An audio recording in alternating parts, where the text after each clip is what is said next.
All right, we're taping this Wednesday afternoon Pacific time. I wish there were better circumstances to have the first podcast I've ever done with Eddie Vedder and Jeff Ament, but we're gonna cruise through it anyway. They have a new album coming out on Friday, and you had a whole tour planned, and then everything changed. Eddie, what has the last 5 weeks been like for you? Well, if you go back, it was all going pretty great. We were practicing and enjoying each other's company and able to have, a fairly small gathering of us and the crew and working on the new songs, and pretty excited about playing them.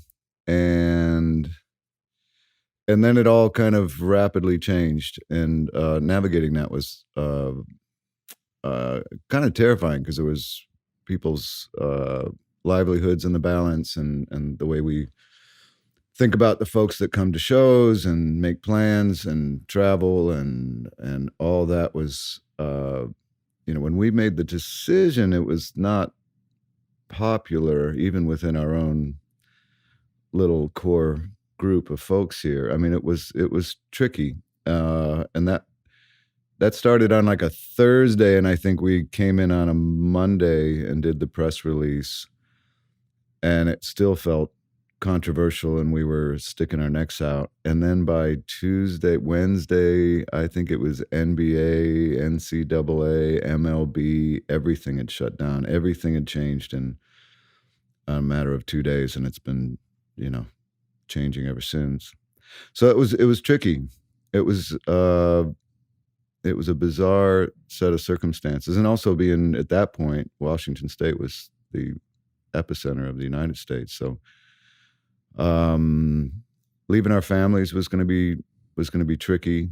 And it was going to be part of our job. But in the end, it's one thing. At least we're here at home, and but still thinking about all those people out there whose plans and schedules got changed, and very appreciative that for the most part we got a lot of support.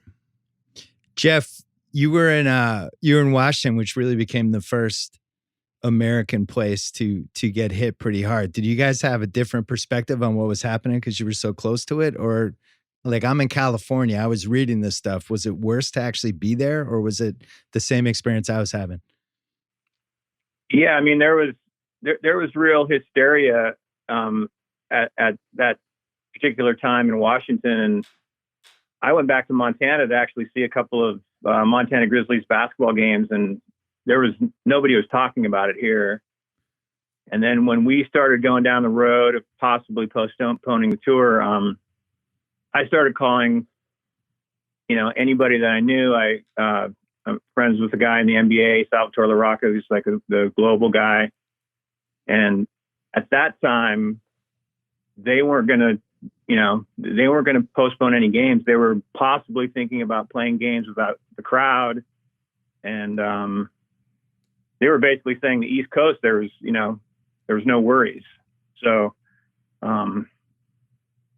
it was a tough decision, because of the place that we were living in at the time and what was going on. People were dying every day, and the virus was spreading pretty fast. So it was tough.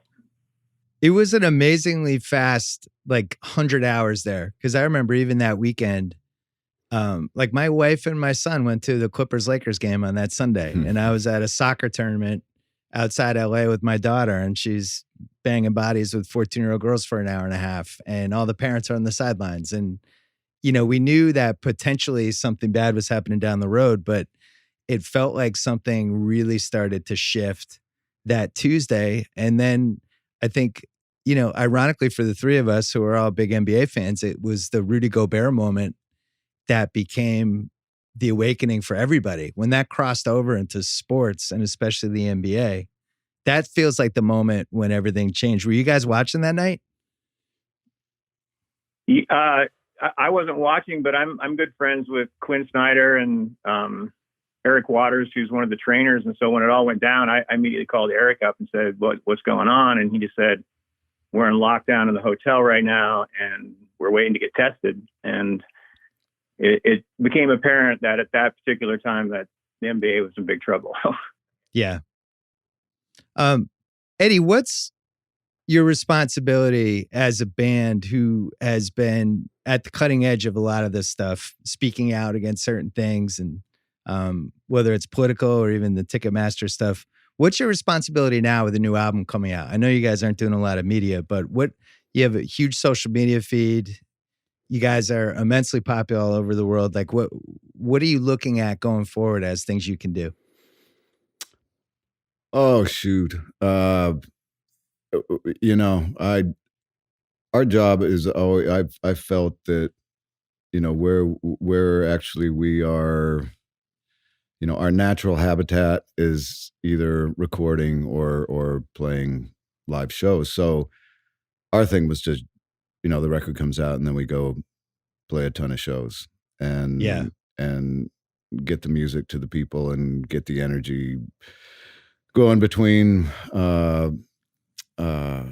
everybody in the room, transmitting the music directly, and not having that ability or is really tricky for us. And because the other stuff, I think people get good at that stuff with practice.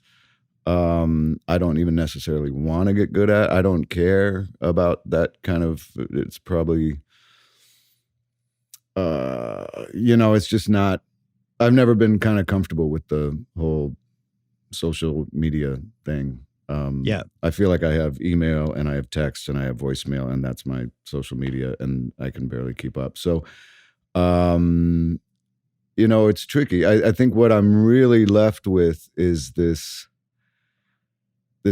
thing that we've taken it for granted, this ability to gather in large groups and play things like, concerts or attend sporting events or, things where a whole crowd of people agree on something. There's such a power to it, and community and communal sharing of energies and music and volume and rhythm and lyrics, and all this stuff comes together, and now you've got some kind of transmission of communication and energies that's so powerful. And I guess you're right, now that you'd have to maybe explore other ways of communicating through via Skype or whatever, but that's not even doing this with you now, Bill, is very different for us. Right. We're, kind of reclusive by nature, and this, this is so in some ways it feels normal to be on, away from people. It's not necessarily out of my wheelhouse, but the ability, when I just keep thinking that first time that we'll get to be back in front of people, and it's even hard to imagine when or how, but it's going to be different, and it's not like we didn't appreciate it before. I'm just saying that now it's just even tenfold. Yeah, I feel the same way, because I think the last 3 weeks, and granted, there's a million things more important than just missing the ability to go to a concert, the ability to go to an NBA game, the ability to be home on a Wednesday night and pop on a TV and there's 5 NBA games I can choose from. But you realize the ritual of all this stuff is such a big part of it, right? And you move from point A to point B to point C to point D as the calendar goes along. And I keep an Apple calendar like anybody else. And I remember, like, you guys were coming here in early April, and I was like, I'm definitely going to that. And then the NBA playoffs are starting too. And then all that stuff's gone. And you're right. It really does make you appreciate this stuff. Jeff, what's the longest you guys have gone in the last 30 years without performing? Has it been more than like 8 months? It's probably been this stretch. It's probably been, it's been, I don't know, how long has it been? It's been 14 months or something, or 16 months or something like that. Really? So yeah. So we, I'm I'm not the first guy in the band that wants to go out and do a huge tour. And so, but I was actually feeling like playing some shows. Yeah. Right. Yeah. I remember in 98, you guys took a break for a while, and I'm sure there's been a couple other points, but I was watching, I put in Pearl Jam 20, the documentary, a couple days ago, just to kind of refresh myself with some of the early stuff, which I knew, but I'm just getting older and we tend to forget things. And one of the things that's amazing about the 3 decades that you guys have had is just that there's footage of the entire time. Like when we were growing up, you had these iconic bands and there's barely any footage of, entire years of their career. There's one concert here or 2 concerts there. But really everything you guys did was videotaped for the most part. Even like when right after you guys got together, 6 days after the band formed, right? We've got it on beta videotape from 1991. Great.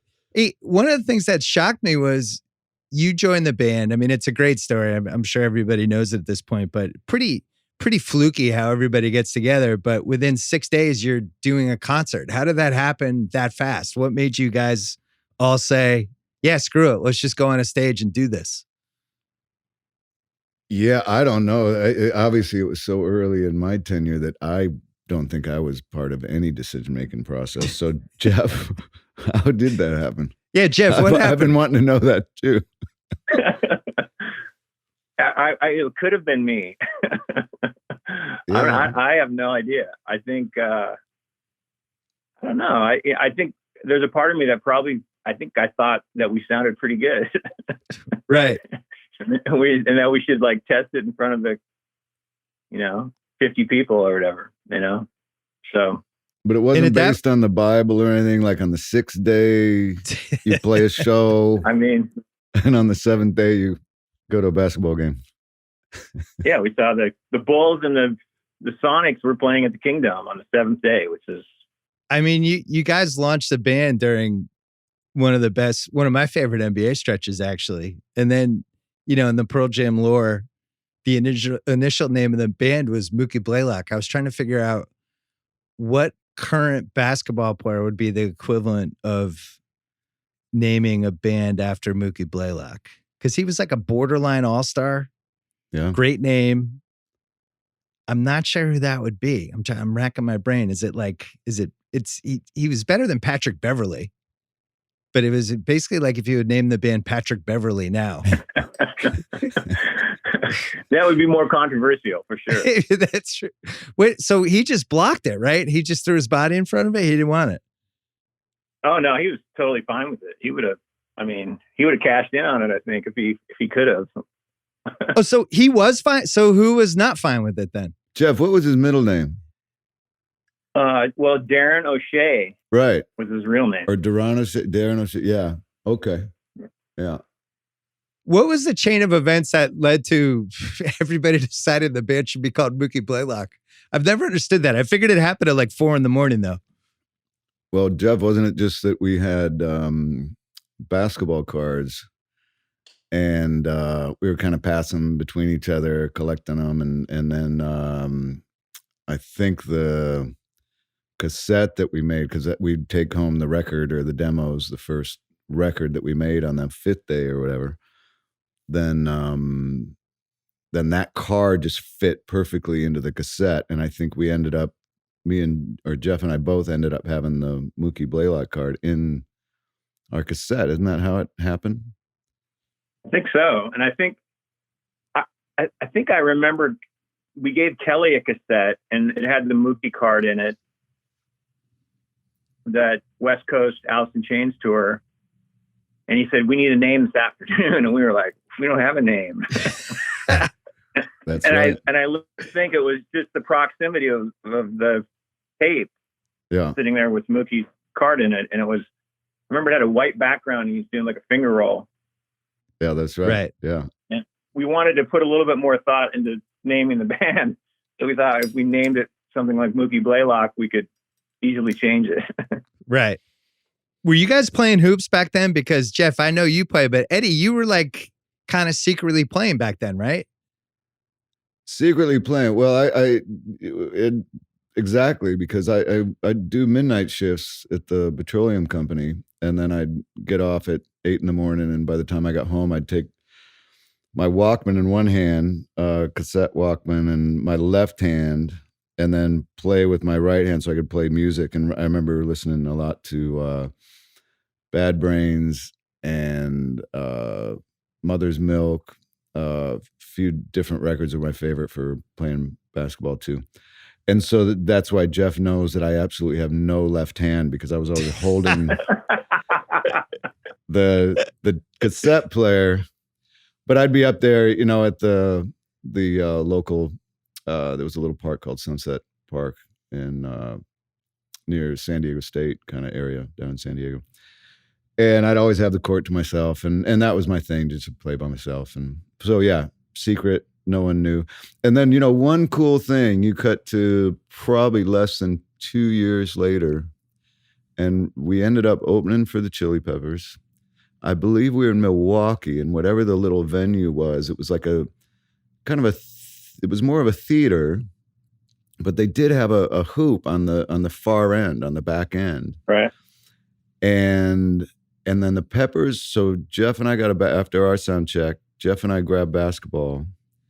We're shooting hoops. The Red Hot Chili Peppers are sound checking. They're playing the same songs I used to listen to on the cassette. And I can use my left hand. Wow. It's live. It's fucking live. It was so great. That was really one of those moments you thought, wow, like, I think we made it. That was really one of the memories I'll never forget. But yeah, a combination of basketball and music. And who else I used to shoot around with, because we were in a group for just a tiny bit of time, was Brad Wilk, who ended up playing drums with Rage. Oh, wow. And we used to have, talk about the perfect day would be like, playing music, playing basketball, and maybe surfing, Hey, Jeff, you got to give us the scouting report on Eddie, because I can only judge it from his behavior in concerts in the 90s where he's swinging from 50-foot lights. And I just imagine he's probably pretty physical, right? Or like, give me who'd you compare him to? Well, thought here. Well, he's in really good shape. He's athletic, and he has a very competitive spirit. So that's that adds up to a guy that you usually want in your team. He might be like a Patrick Beverly, actually. He's oh, wow, scrappy. That's what he's saying. He's scrappy. He's a lot like Patrick Beverly. But well, plus you guys had the Gary Payton influence at the time too, right? He's doing a lot of trash talking, getting in people's face. No, and you're emulating him, probably. No, I would never trash talk. No. No. But what's the shot, Jeff? You said that my shot. Who is it? George McGinnis. Do you know who that is? Oh, wow, the one-hander. That's right. Yeah, it's like it's more like I'm playing darts than basketball. Yeah. When you think about Seattle, early 90s, everybody always talks about what an amazing music time it was, but it was also an amazing basketball time. And I always felt like the two things went hand in hand that decade. They had Kemp and GP and some really great Sonics teams. They finally ended up making the finals, but they were really good there for 5-6 years. And more important, were just cool and they were cool. And fit in with everything else that was going on. And when you guys were in singles, and so was Xavier McDaniel, and it made perfect sense, because it would have been weird to have a Seattle movie that didn't have some sort of basketball thing in there. But were you embraced by the Sonics and the whole Seattle basketball scene back then, or because Eddie has the Chicago ties, was he an outcast? I don't know how that worked out. Well, Jeff is the one who had season tickets from the get-go and lived about 2 blocks from the Key Arena. So he was a staple. He was, and then remember you knew the poster guy named George Kostakos? Oh, the Kostakos brothers. Yeah. Was it George or John? I'm sorry. John. Yeah, sorry. But that was like a big into that we like knew somebody who knew people in the NBA. Wow. And we had those posters. In fact, at that off-ramp gig on day 6 or whatever, remember our backdrop was a poster of Barkley and a poster of Jordan. we taped those up on the back. We needed inspiration. Jeff, were you able to go to a lot of those Sonics games, or were you guys always touring? I probably went to 30 games a year, probably. You know, like, I mean, we were touring half the year, and I think I had season tickets starting in 92 or 93. I mean, it was such a, yeah, totally. Well, I mean, writing that first check that first year, I think it was like $18,000 for the season tickets. And it was like, my hands are shaky. And that's good investment though. Yeah, but it was the greatest because starting in like 90, whenever George Karl came to town and Kemp and Peyton, I think they had the best record in the NBA like 3 years in a row leading up to those 96 finals. And it was just like a highlight reel every night with Kemp on the fast break. Like he was just, I mean, people kind of forget, like he was the second best player in the NBA for at least 2 years. Yeah.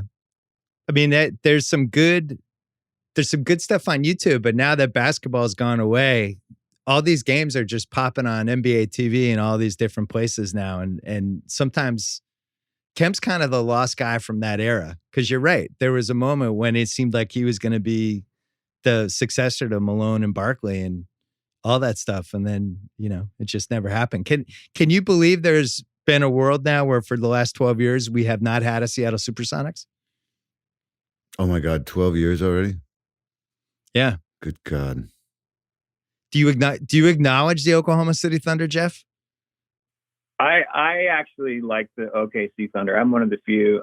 It took me a couple years, but it was I didn't have a team, so I had to go somewhere, and I just ended up pulling for them. And they had a great team. The KD, Westbrook, James Harden time. They were a pretty fun team to watch, and they're still a fun team to watch. I mean, they don't have any of those guys, and Chris Paul's got that team playing really well. So, yeah, they were a surprise success story this year.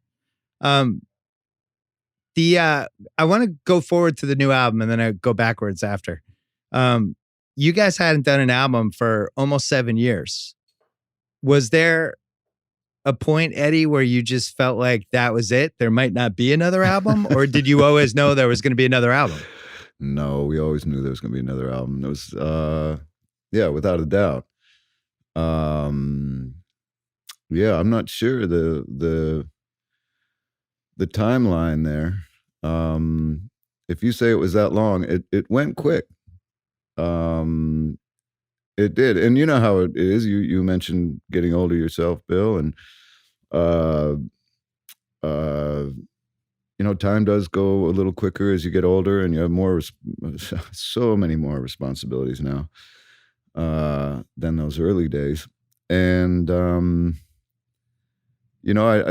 guess we didn't have to put anything out until we knew it was something that was going to be really great, and to take the time, and we came about it in a different way, and we kind of ended up recording it in our warehouse. We kind of not just made a record, or were attempting to make a record, but kind of building a studio at the same time, and working in house, and working with our crew guys who travel with us, and that was our team. So it was kind of a different approach to using the studio more as a laboratory, and one guy would come in and do a couple experiments, and then the other scientist would come in and check their work and look at the hypothesis and then add his bit to it. And we kind of tag teamed in that way, and then stuff started just kind of growing and evolving. And then we'd go on tour, and then we'd come back, and it might take another month or two before we even started listening to it again. But we never said like, okay, let's let's get another 6 songs or let's cobble something together or whatever. It actually started to feel kind of important at some point. And the results were surprising even us.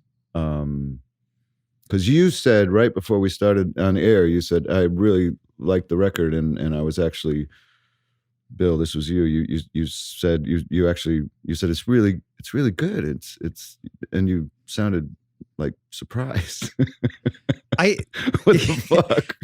I guess I shouldn't have been. I mean, my attitude. It's actually really good. No, that's not how I said it. Look, I was looking at it from a standpoint God, of. you get that on tape? Yeah. So you made Backspacer in 2009, and then you only made one album for the next 10 years. And I think, like a lot of people who love the band, I think sometimes you just wonder, oh, maybe they've just said everything they have to say. And you hear rumors like, oh, they're in the studio. Well, what does that mean? A lot of times they go in the studio, or any band does. Is anything going to come out of it? But then you came out of it with this. It seems like you actually had a lot to say. And, I also think, like, if you just look at the history of rock bands, once you pass that 20-year mark, it seems like the degree of difficulty goes way up. I would honestly almost compare it to an NBA player. You think about like Tim Duncan in the 2013-2014 finals, where he's got 16, 17 seasons under his belt, but he's still able to summon this like top 10 ability, even though he's got all of these games that he's already played. I was surprised. I was surprised that I told you. I was. In a good way, though. No, I mean, you guys must have been a little surprised, right? That you still had it to this degree? I don't think so. I think I've always felt like, everybody in the band is working on music all the time, and everybody's doing side projects and has albums that they make. And there's always these little bits on everybody's own things where you go like, I wish we could have snatched that and pulled that into the thing. And so you see this constant growth happening individually, and that when we all get in the room together, that's all gonna come back to the center. And that's sort of what happened to this record. Like,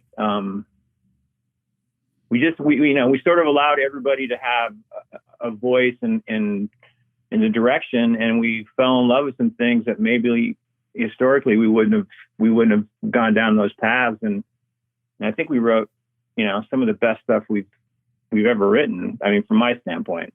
So it also seems like, if a band is together, I don't know, usually it seems like bands stay together 5 to 7 years. And if they get lucky, maybe it ends up being a decade or 2 decades. But if it keeps going to the level you guys are at now, where you've hit your 4th decade, the friendships have to be there, right? Like, it just wouldn't be fun to continue to make music with people that you were really tired of, or you weren't friends with, or, it's almost like a marriage. Do you feel that way, Eddie? Is it like a marriage of multiple people? You know what? There's a scene at the end. Rush did that documentary. I can't recall the title right off the bat, but it was this kind of all-encompassing, comprehensive documentary, maybe put out 3-4 years ago. And I don't know if you know it, but the last scene, I don't even know if they're running the credits. The last scene is just Geddy and Alex and Neil just sitting at dinner, and the cameras are rolling. But they've been doing some interviews, and now they're just sitting around drinking some great wine it must be Geddy's house. And it's just the three of them laughing, and some of the jokes are a little bit inside to the three of them, they're brothers at this point, but they're really enjoying each other's company. And there's something about that. There's something about it's really hard to even describe. It's just this thing. And I think that for at least like the last 10 years, I know Jeff and I have talked about it. A few of us have maybe talked about it. If for some reason we decided not to play, or we weren't able to play, or whatever, that was going to be the thing that we would miss. And it would be like a ball player saying, it's not necessarily playing the game that I miss. It's hanging out with the fellas. Right. And, as we travel and as all the in-between times, or actually we kind of crack each other up like most of the time, and then we get serious. And then if it gets too serious, then it's time for someone to make a joke. But it's a camaraderie, and it's between that you brought that up, and again, what Jeff was saying about the musicianship is actually elevated. And in the last, 20 years, we've actually gotten better at what we do. Yeah. And maybe even lyrically too. So it's with all those things, you'd think that we'd be able to make a great record, but there's always this, you just never know. And so I feel very lucky. There was some kind of also a little bit of magic or good energy, or once we got it, it kind of started working itself out into something that we're proud of. Well, I think one of the things I've always been fascinated about with bands specifically, and the comparison with NBA teams. Like, you think about what happened with the Warriors, right? The last couple of years with KD, where that first year they were all together was magical, and everything was in place. They're playing off each other. They're friends off the court. It's just all working. They're complete selflessness. They all have the same goal. And then by the third year, KD just wants to leave, and there's some sort of alpha issue, and he wants his own team, and now he's gone. And you see that happen with bands a lot. And I even think with your band a couple of times in the 90s where there's the chemistry has to kind of recalibrate. But you had a couple of moments like that. Like in the late 90s, it seemed like, you guys didn't break up, but it seemed like it was pretty close. And one of the things that a bunch of people said was you just weren't hanging out in the same way, right, Jeff? Well, the 90s, that was a tough time. There was a big transition from, working a day job and being a struggling musician and having, just trying to get shows for your band.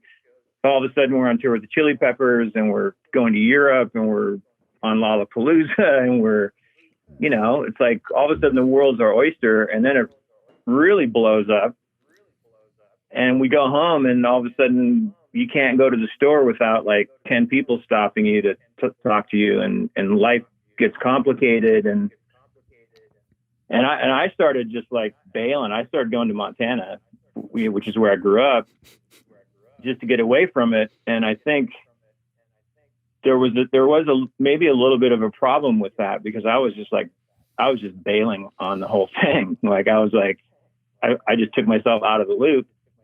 And so even if there was an opportunity at that point to talk through things, like I just wasn't physically there.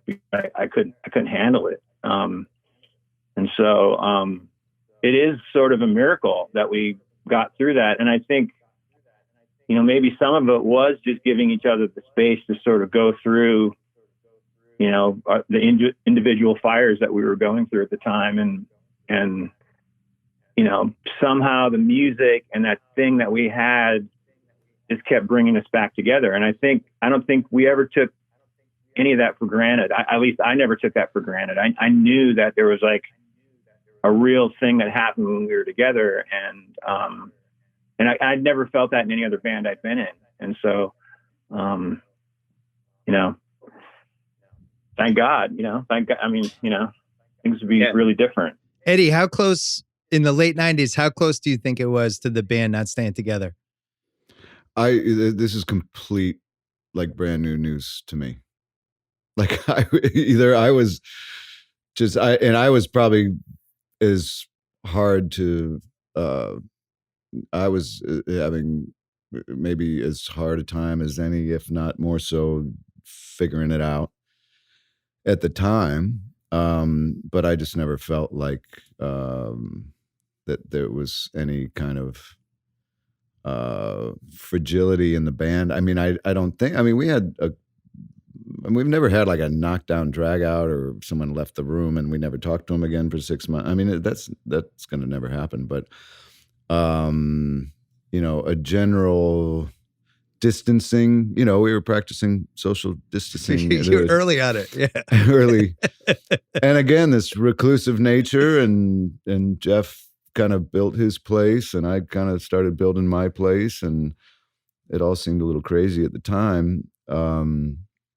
Because I was even having a hard time. It sounds so funny now. It just sounds funny, and looking back and reading an interview where you complain about success, I get it, and I get how that came off. But it was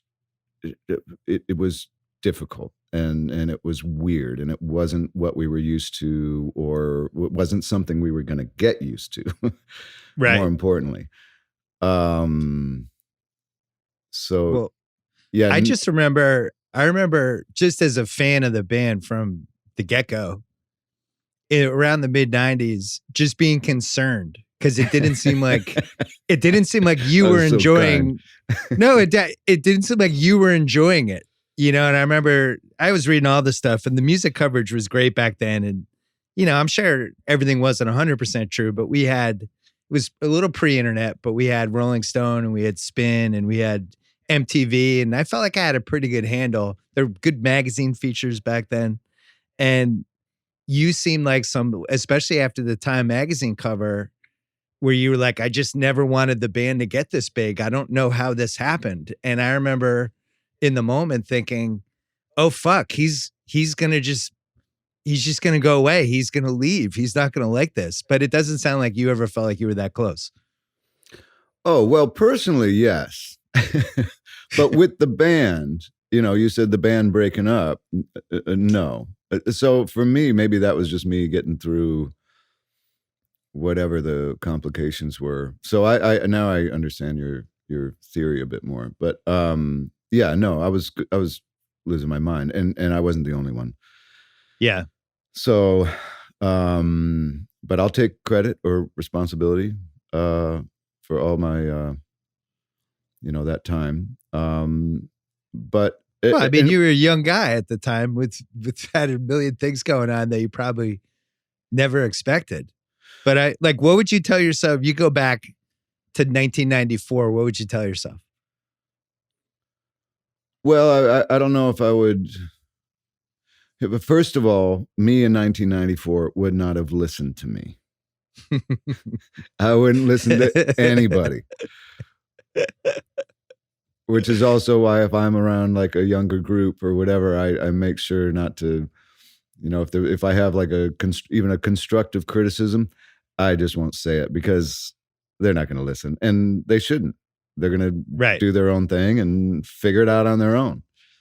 And then we'll have a laugh about it later. But, and I'll show them my journal entry after, but yeah,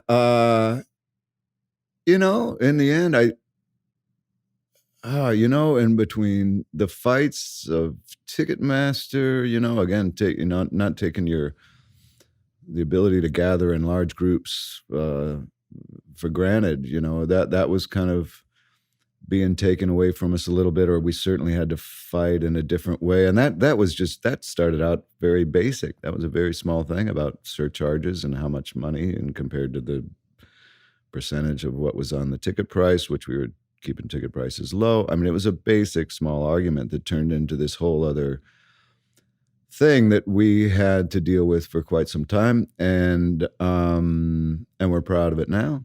And, of course, things have evolved in crazy ways since then. But even to now, where we work with some of these people, because obviously there's new people working for the same companies, but they're, we're still trying to do the best thing for the people that come see our shows. We're still, that's never changed. But at the time, if I could have said anything, things like, if you saw it was weird just being co-opted. That's all I'll say. It was the whole scene in a way, because you had all these great bands, and then great bands from here that never kind of got pushed through to that bigger stage kind of thing, like the Fastbacks or I mean, the list goes on. Super Suckers and Mudhoney, especially, just this great group. But I don't think they were interested in that kind of mainstream thing, and that we all of a sudden were in. We were kind of in that, whether we're kind of swept up. But yeah, what I think the thing that trying to answer your question now finally succinctly is, I would have said to the guy, like, hey, if your freaking picture's on the side of a bus, just don't get that mad about it. Like, don't take it personally. Right. If you're on a billboard and they didn't pay you for it, but it's somehow doing something and they're using your lyric and it's all to promote the radio station, don't get pissed off about it. It's a radio station. It'll go away. There'll be someone else up there next week. But I used to, or Time Mag, like that was I just kind of took it personally and just felt like I wasn't built to handle it, you know.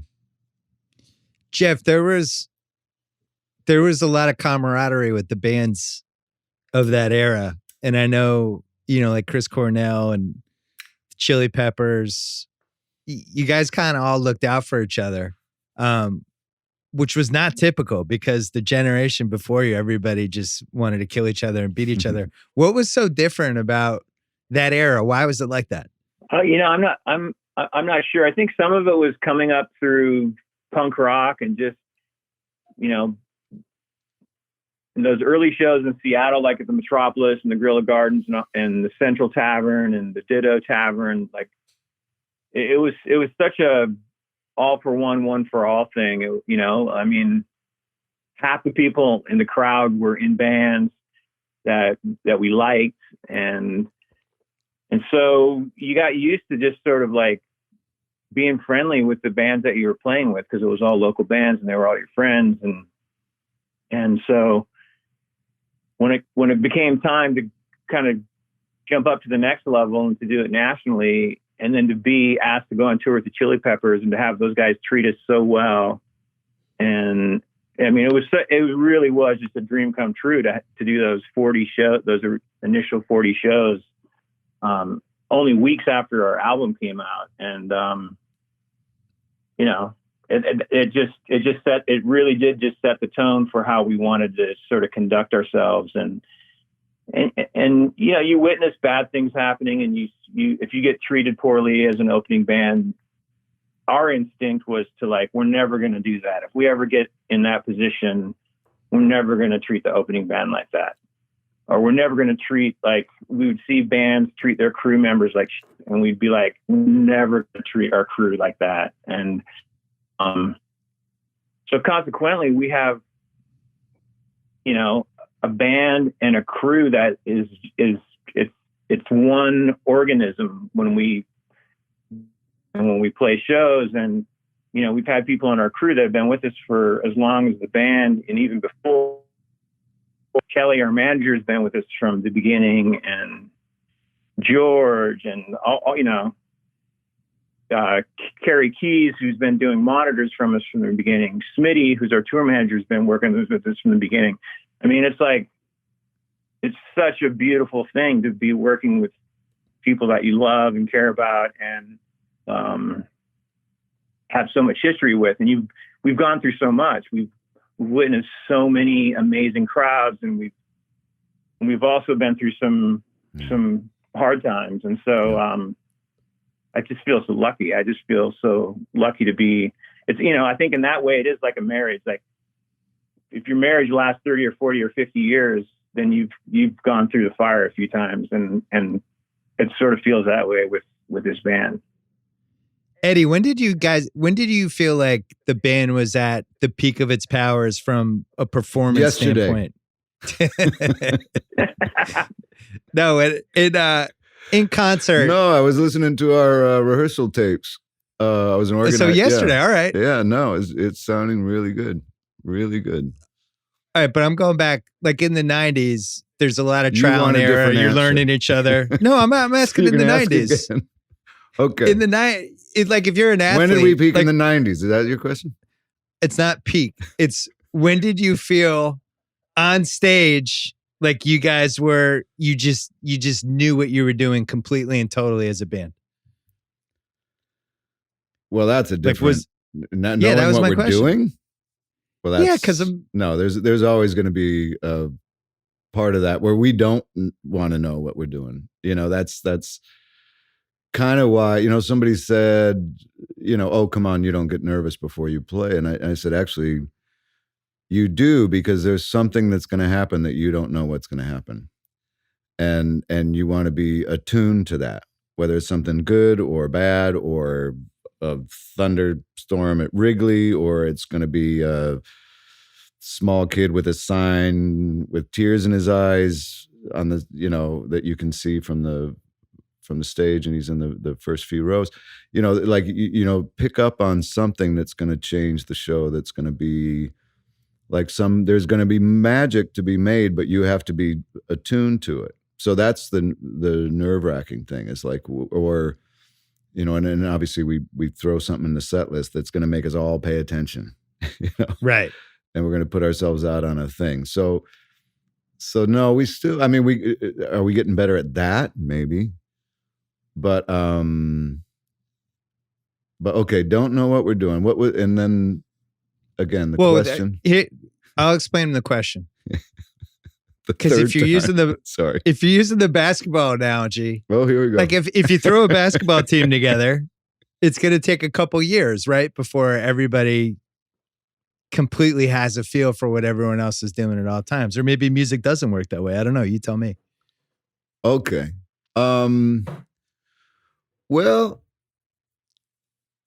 I really don't know. I don't know. I think we've just been digging. I think that we're just enough balance between being, much better musicians or having been getting better this whole time. But we are a scrappy band. I think we're pretty scrappy, and we don't necessarily know all the notes. We don't know all the chords, but we do get our focus together, and our intentions are pure. And so then it's kind of where you see what happens with that. And I'm sure that we've gotten ourselves into situations that, on paper seem doable, or they said, yes, you could play, whether it was in early days, a festival with 70,000 people in Amsterdam in 90, whatever, 2 or 1 or something, to, would you play Soldier Field, and then years later play shows at Wrigley or whatever. You think like that seems doable, but then when you get there and you realize how it's kind of sacred ground or whatever, then you really got to pull together in kind of some scrappy way. And who else gets credit for that is the crowd. Our crowds are part of the thing. So they friggin' bring it. And then that allows us to do our thing. And then it's a communal celebration of, look, like we're all a bunch of scrappy folks out here, and look how this is pretty good. We've done this together. What is the exact best venue, in your opinion, your favorite type of venue to play? Is it a big 70,000 seat stadium? Is it an NBA arena? Is it a smaller venue? Like, Jeff, what is like your dream venue? If you're just like, we're going to kick ass for the next 3 hours, where is that? Well, for me, it's Madison Square Garden and Forum and the old Chicago Stadium and the old Boston Garden. And it's those places. I mean, not only is it the places that I watched on TV when I was a little kid, watching like all my idols play basketball games at, but those arenas sound amazing. Like, I mean, the Forum and Madison Square Garden are two of the best sounding arenas. And it's just, the show changes when everything sounds good, when you can hear everything and the crowd sounds great and it's not a big boomy box, so.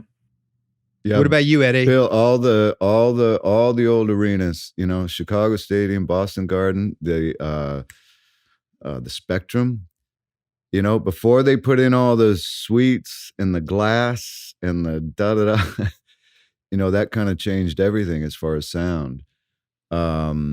but all those old venues, they were, I remember our sound guy kind of said, like, we've played some like, like venues that look like fancy cars, right? But then we get into this old rickety trolley, and God, it sounds great.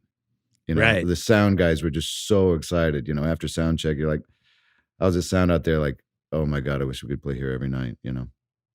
Are there any of those arenas left?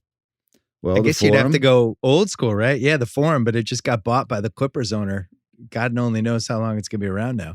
Didn't he say he's going to keep it for a concert venue? I hope so. I never trust any of these people with any of this stuff. I think if he's building a brand new basketball arena that's going to be the state of the art Clippers arena, he's going to need a parking lot. Yeah, isn't the move to knock down the greatest Lakers memory place and turn it into a parking lot? It seems, I don't know. I worry about it. I think that one is probably, out of all the ones I've been to recently, that one was good. I was really impressed by the Warriors arena. I know you haven't played there yet, but I think they did put a lot of thought and care into how it would sound.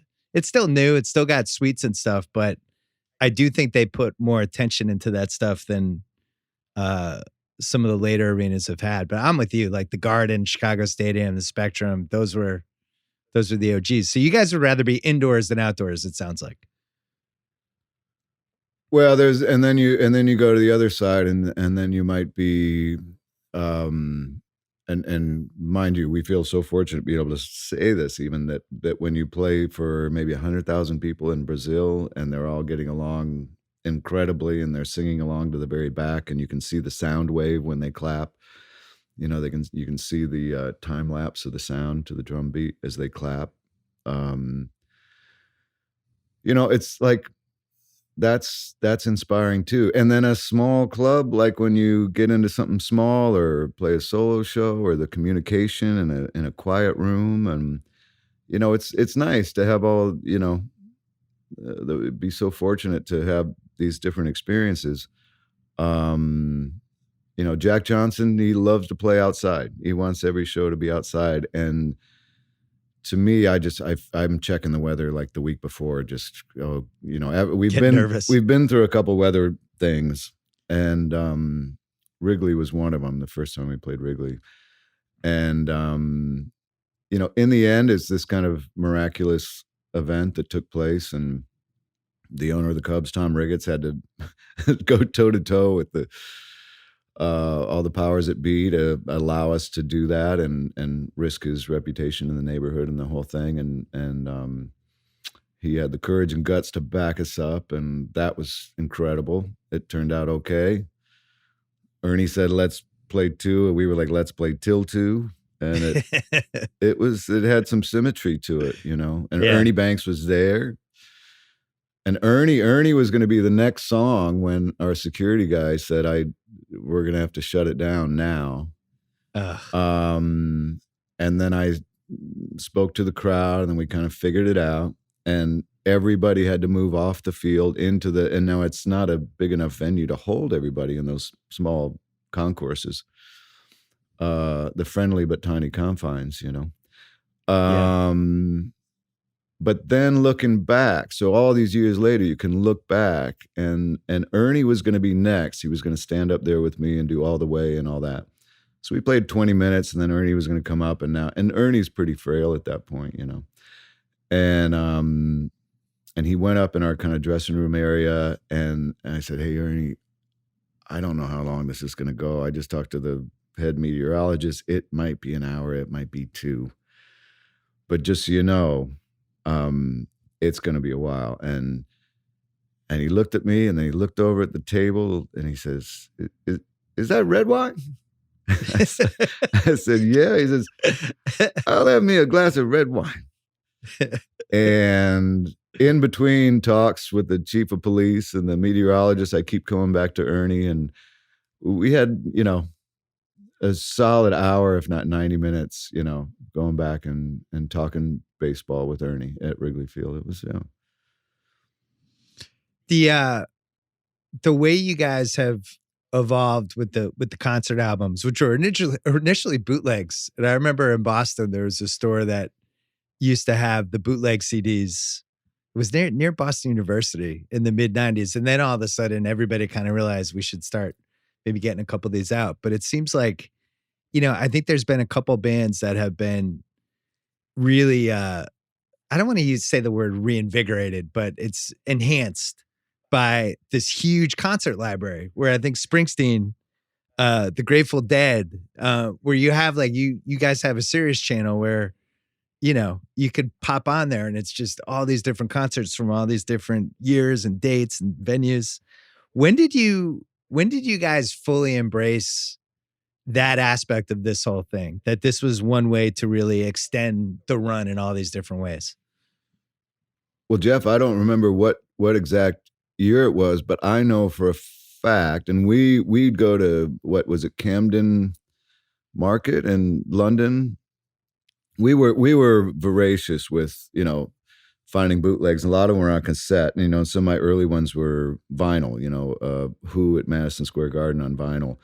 All this vinyl live bootlegs. And some of them sounded like shit, but they were great. They were, if you put your headphones on, your ears would acclimate and you were there, even if you could hear the guy talking to his girlfriend, halfway through Behind Blue Eyes or some shit. But I think we started hearing some of ours, and I think the idea was just that we could put them out at better quality. Yeah. And I think we allowed a taper section, remember? Or didn't we say if you wanted to tape, you could? And so we made it okay. Now we weren't, and I used to do the same. I used to sneak tape recorders, but I worked at Long's Drugs, so I would get 10% off or cost plus 10% in the photo department, right? For some of the early recording Walkmans, and then in stereo. Oh my God, come on. It was a great time to be alive. And recording the shows, and never sold one, and never, every once in a while, someone, if they really earned it and really loved the group or were there, I would make them a cassette, very rare. But it was just for me, just to relive, because even the best show is going to go away after a little bit. Just the best show, it's going to go away. There's going to be another one that takes the place of it or something. But this, you just always had your own personal document. So I always believed it was something important for people to be able to have. Now, do I agree with now that they want to film the whole thing with their phones and hold it up in front of the person behind them the whole time? That now I feel a little differently about that. But, and Jeff, so when was it? When? I think around 93, 94, we asked Brett to take out those ADATs. That's right. Yeah. And a lot of it was from going into record stores and seeing, like, I remember going into places in New York and there'd be like 40 shows on double CDs, and it would be like $40, and you'd buy a couple of them, and they sound terrible. And so I think we went to the record label with the idea, at least a good year before it actually happened, that we wanted to do this thing, and they were fairly reluctant to begin with, and then, right.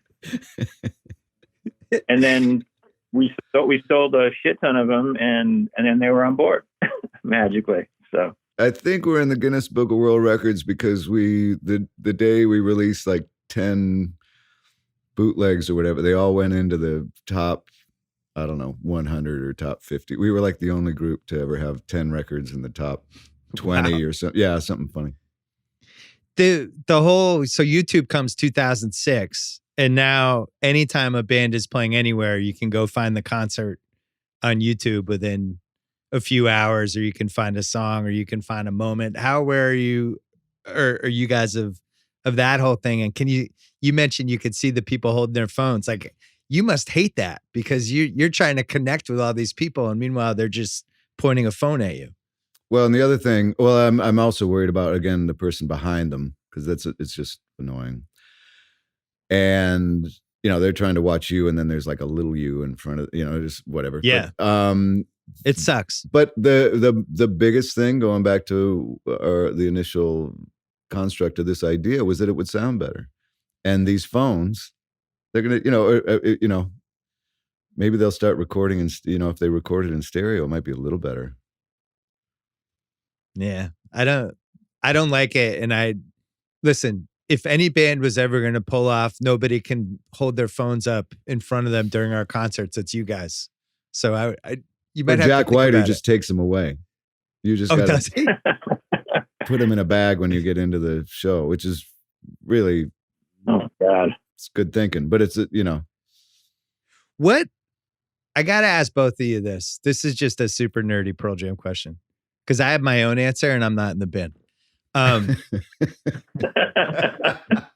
What song in your entire catalog do you feel like hits the crowd the best? All right, what song resonates with the crowd that they're involved, you're involved? It's like a whole, the song is better because they're there and you're there and it just goes to another level. What's the song? What's your answer? My answer is Porch. Oh. It's a little off the grid, but I think the crowd, there's a couple of parts I was where just the hoping crowd... you'd say one that I wrote. I'm sorry. Good answer. But good answer. Porch it's an OG song, but also I think the crowd feels a real responsibility at a couple points to go up a level for you. So that was my answer. What's your answer? I'm gonna pick a Jeff song. Okay. But well, yeah, I don't know. I don't know. I mean, there are certain staples, but yeah, go, Jeff.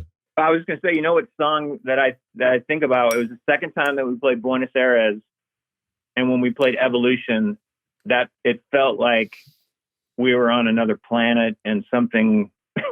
There was like energy happening at that particular moment that I'd never witnessed before playing music, and it was because they were singing every counter melody and guitar melody, and they were singing the guitar parts.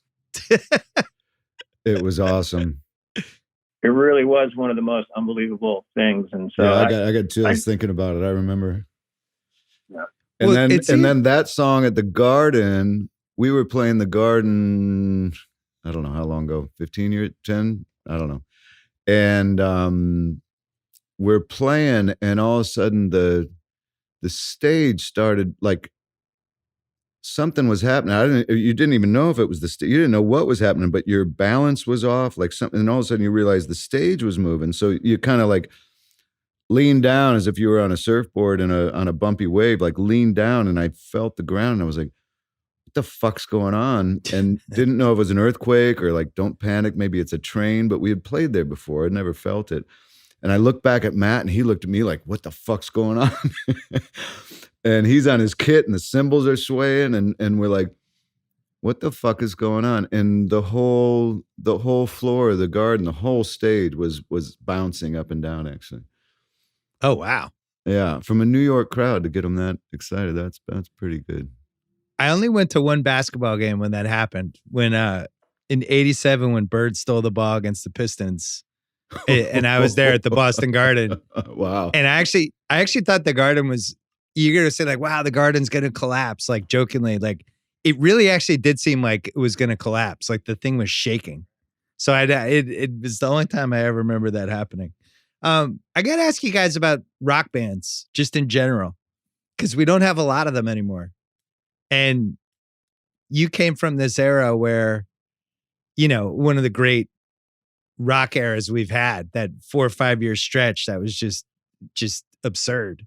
And you came from an era where when you want to get into music, the thought was, I'm going to be in a band and I'll be a guitarist or I'll be a singer or whatever.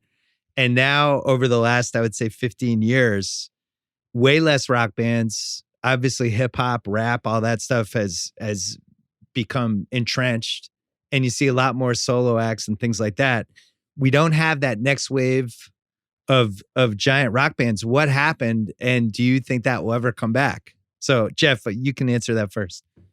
Man, I think there's more great music now than there's ever been. I don't know if there's a big rock band movement happening right now. But I mean, there's a punk movement happening right now, like in Ireland and England, where there's a bunch of bands, the Idols and Murder Capital, Fontaines DC, and Shame, who I think that are making really important music, and sort of their ethos seems really similar to ours in terms of like that there's a bigger picture involved than just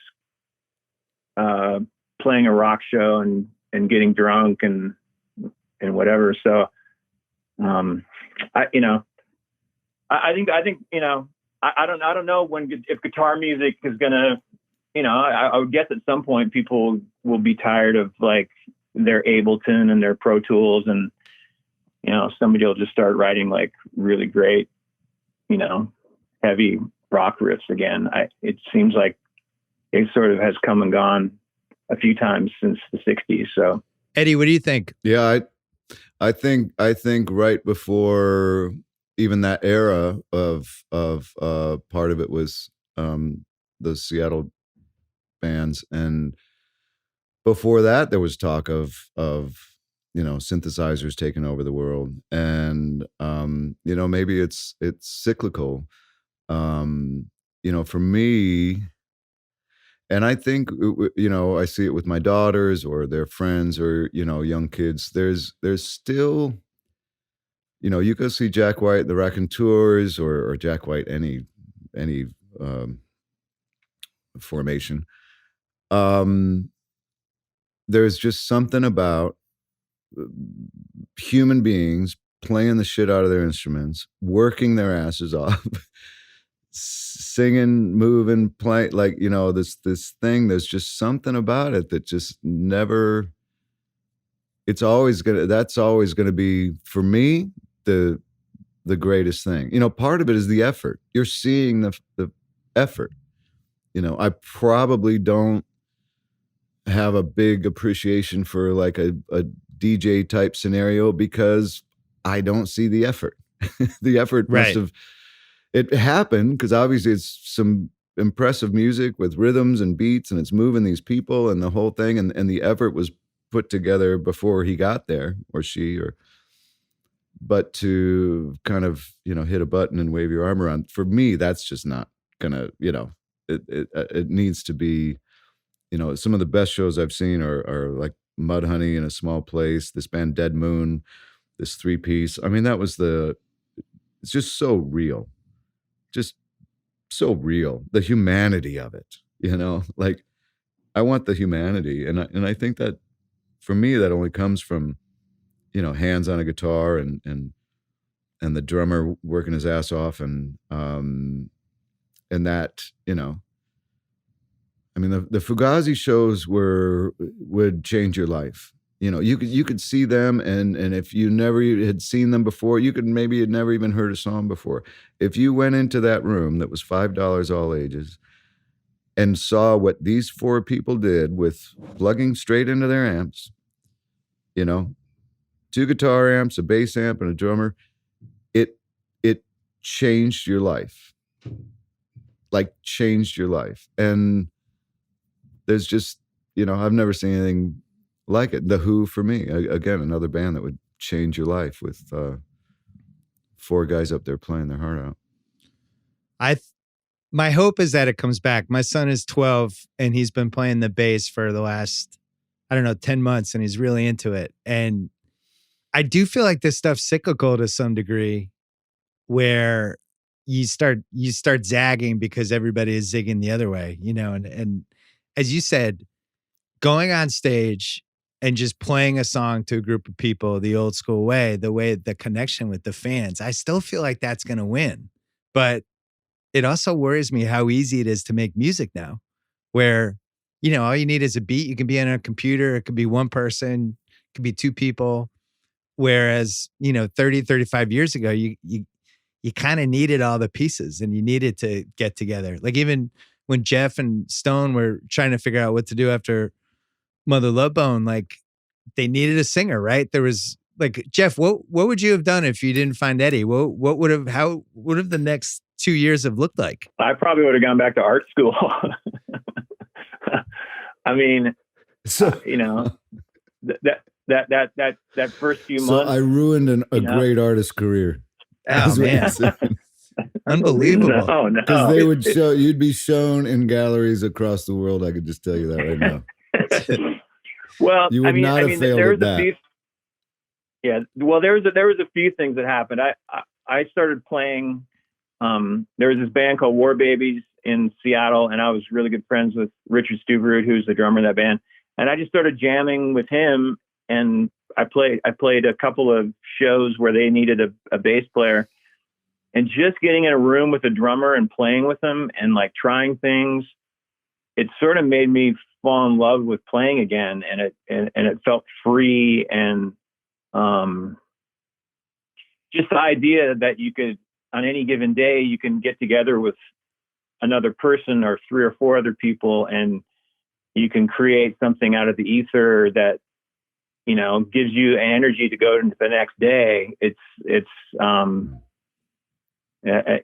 for lack of a better word, it's such a gift, you know, like, and that's still the best thing. It's still the best thing is like, just showing up and going like, what are we going to do? And at the end of the day going like, holy shit, look what we did, you know, like where did this come from? You know? And it's, you know, it's like, it's our magic. It's our God. It's the spirit that we feel. And it's like, it makes life worth living. Like, and it makes you want to live life, and it makes you want to do better and do more things and help people and all the things that we've gotten to do with the band. And, you know, I just feel so lucky, you know? Well, so the new album, what was the process? How many months or years before you settled on it? It's 12 songs. So what was the journey? It really just, it kind of grew on its own. Like it's a good question, but as I was referring to before, there was, you know, we were kind of piecing together a studio on our own. It just started different and it ended different, and everything that happened in the middle was different.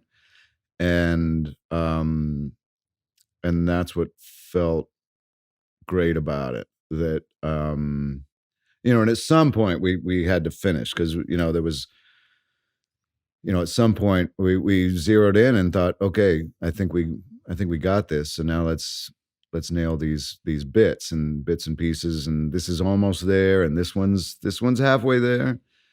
That one's there.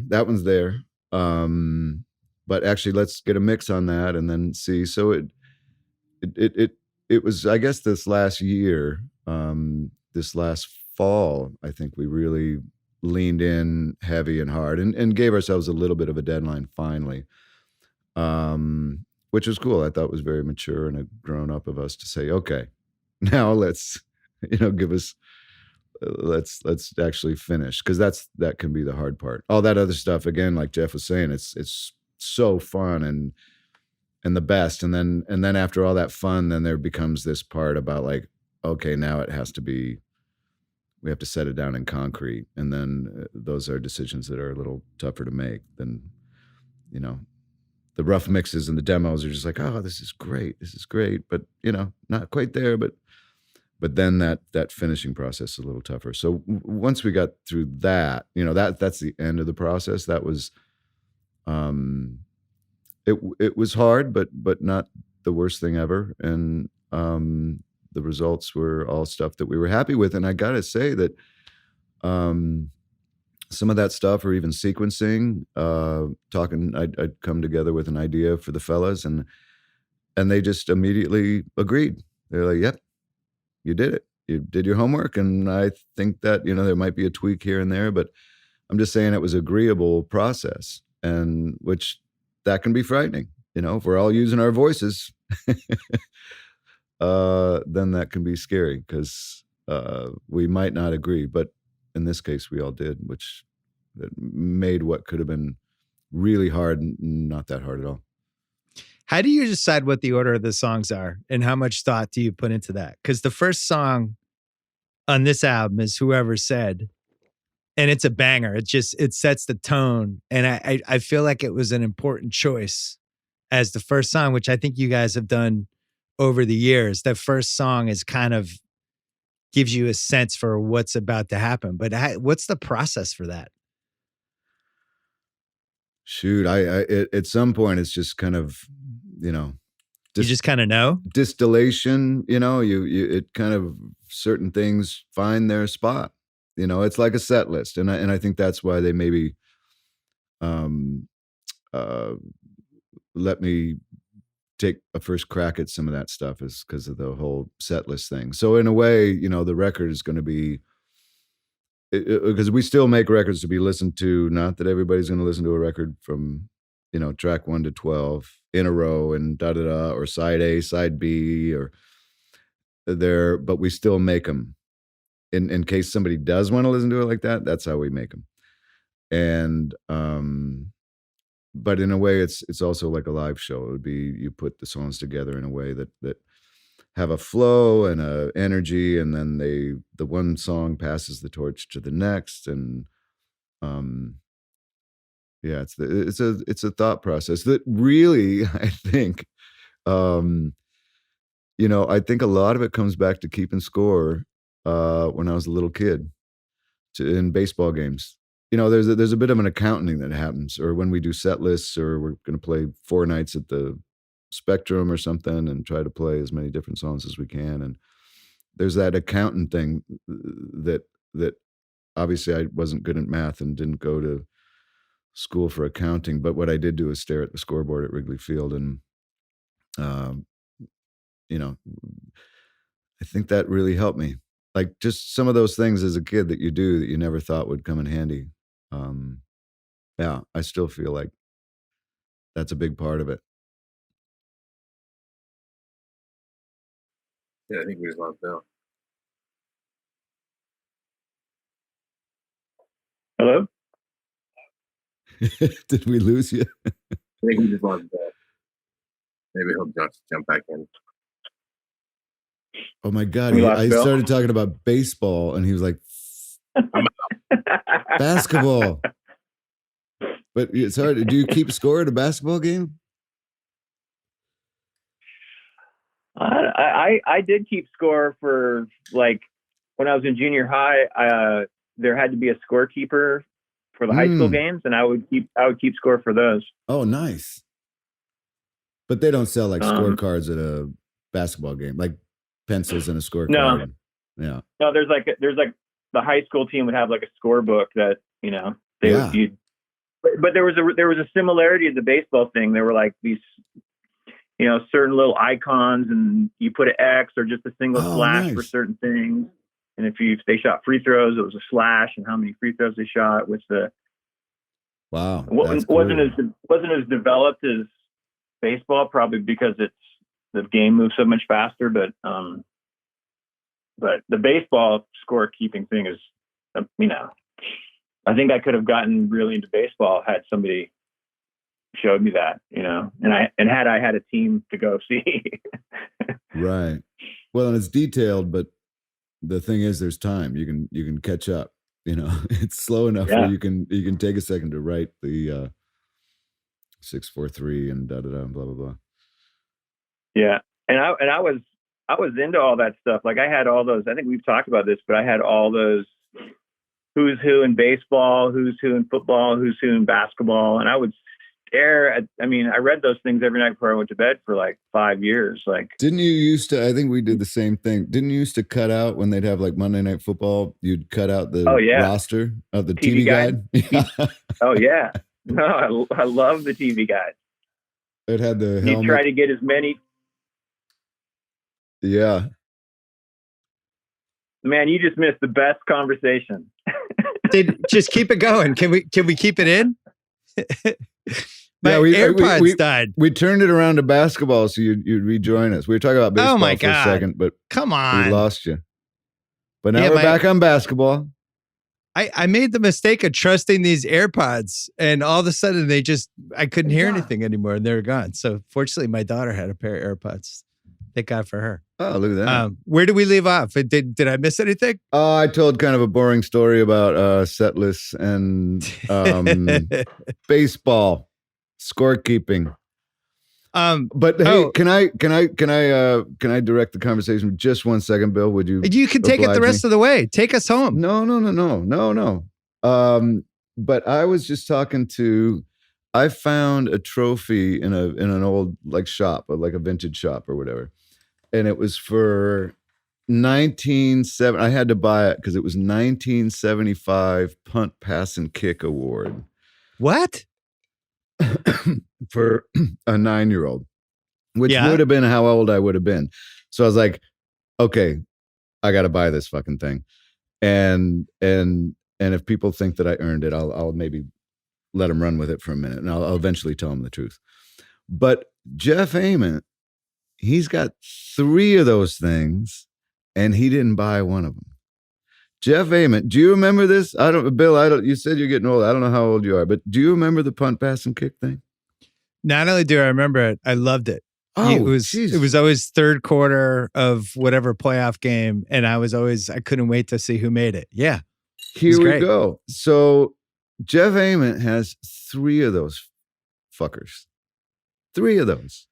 What? I could tell he was a good athlete because in the Cameron Crowe documentary, they show him playing basketball, and he just casually does this lefty layup that is one of those like very subtle, oh, this guy definitely plays basketball the way he did it. So I could tell. There was a coordination level in place. But that was my dream as a kid. That would have been the dream. And then I brought it up yesterday. And what was the story, Jeff? Like, you actually would have gone to the Monday Night Football thing in Denver? Yeah, there was I won my little regional one, and the winner was supposed to go to Denver, and I can't remember who they played. And I just couldn't afford it. We couldn't afford for me to go to Denver, with one of my parents. I don't know what it would have cost at that point, like probably $1,000 or $800 or something. But I remember watching the game and sort of being a little bit disappointed that I didn't get to meet Floyd Little, or whoever. So, and they sent the second place guy. Yeah. Jesus. And his name was Little Danny Marino. Young Johnny Owe. Hey, Jeff, how has Eddie's personality changed since the Cubs won the World Series? Like much more peaceful, serene? What's he like now? Yeah, it's so easygoing these last few years. I kind of cocky. I'm a giant Red Sox fan, so I think of when we won in 2004, it was like a before and after. It completely changed my perspective on everything. I honestly was worried that I was going to live my entire life and die and not see them win the World Series. And I'm sure you felt the same way with the Cubs. It just, everything felt different after, and it's sports and it's stupid, but it also isn't stupid because that's how I feel. But let me ask you this. Did you go through a time when you, all of a sudden you won, and then then a month later you're like, but wait a second, this is like part of my DNA. Like, I'm no longer the underdog. Like, oh yeah. Did that kind of mess with your psyche a little bit? Because you're like, this is strange. I never felt this way before. Not only that, it felt like I kept waiting for the other shoe to drop, even though it was already good and good things had happened and I was in the clear. But your instinct as when you're just this beaten down sports fan is just to assume everything's going to go wrong. We had like this unbelievable run with Boston sports where, the Patriots became America's villain. They won 6 Super Bowls. The Red Sox won 4 World Series. But the DNA is, and the Bruins won 1, and then the Celtics won in 2008. So we won in every sport. But the DNA for that, all of the 2000s was like, oh, something's bad's going to happen. Then you're like, wait a second, why am I worried? We've already won like 4 titles. It was weird. It was weird to shake it. So I never thought I would see it. What if after the Boston, they win for the first time, and Theo and the whole thing, and then they win for the first time, Ortiz, the whole thing, and then you've been champion for a month, maybe 2, you've broken the curse, And then they came out and said they were hitting a trash can. We have videotape. That's a tough one. Yeah, I mean, so who destroyed you? I think about the Houston fans. I mean, it must, they don't. We had they had a piece of it with the Patriots where everybody thought they cheated, and some of the stuff's been debunked. But you get super defensive when it's your team. You think it's no, they're making this up. They're framing us. This can't be true, and you start talking yourself into not being as bad as they're saying or whatever. The Astros thing is really tough because there's just overwhelming evidence. Plus, the way the other players turned on them was kind of unprecedented. Never seen anything like it. So which part of Spygate got debunked? I didn't hear that. Well, people think they taped the Rams practices, and that was definitely 100% debunked. That did not happen. The thing that definitely happened was they taped the first Jets game when they weren't supposed to, and they paid the penalty. Deflategate was, I don't know, that one, that was pretty flimsy. Still not sure what the evidence was with that one. But look, do I think Belichick's trying to get an edge in every possible way? Of course. I'm sure there's stuff he's done that hasn't been reported. But yeah, I feel bad for the Dodgers fans because they haven't won since '88. And, now you look at they lose to the 2017 Astros who destroy Yu Darvish. And, that was when it turned for Kershaw too. And now you think like, oh, they were cheating when they kind of ruined our nucleus, basically. So yeah, pretty tough. What do you think, Eddie? Well, we then the Cubs got Darvish, and he was still kind of processing what he had been through. So, it affected, even other teams' postscript. So, I actually think that the penalties should be extremely harsh for that kind of thing. And I know you're talking about sports and edges and that everyone, there's little things that they're trying to do that are maybe, working outside the lines just a little bit. But for, the legacy of the game and the whole, it's kind of important stuff. 160 games a year and all these kids keeping score and all these record books and all these people that know the stats. And they say that the baseball fan is the most intelligent of all the fans because of all the stats they got. Johnny Ramone taught me that. There's, and then it just lays all that to waste.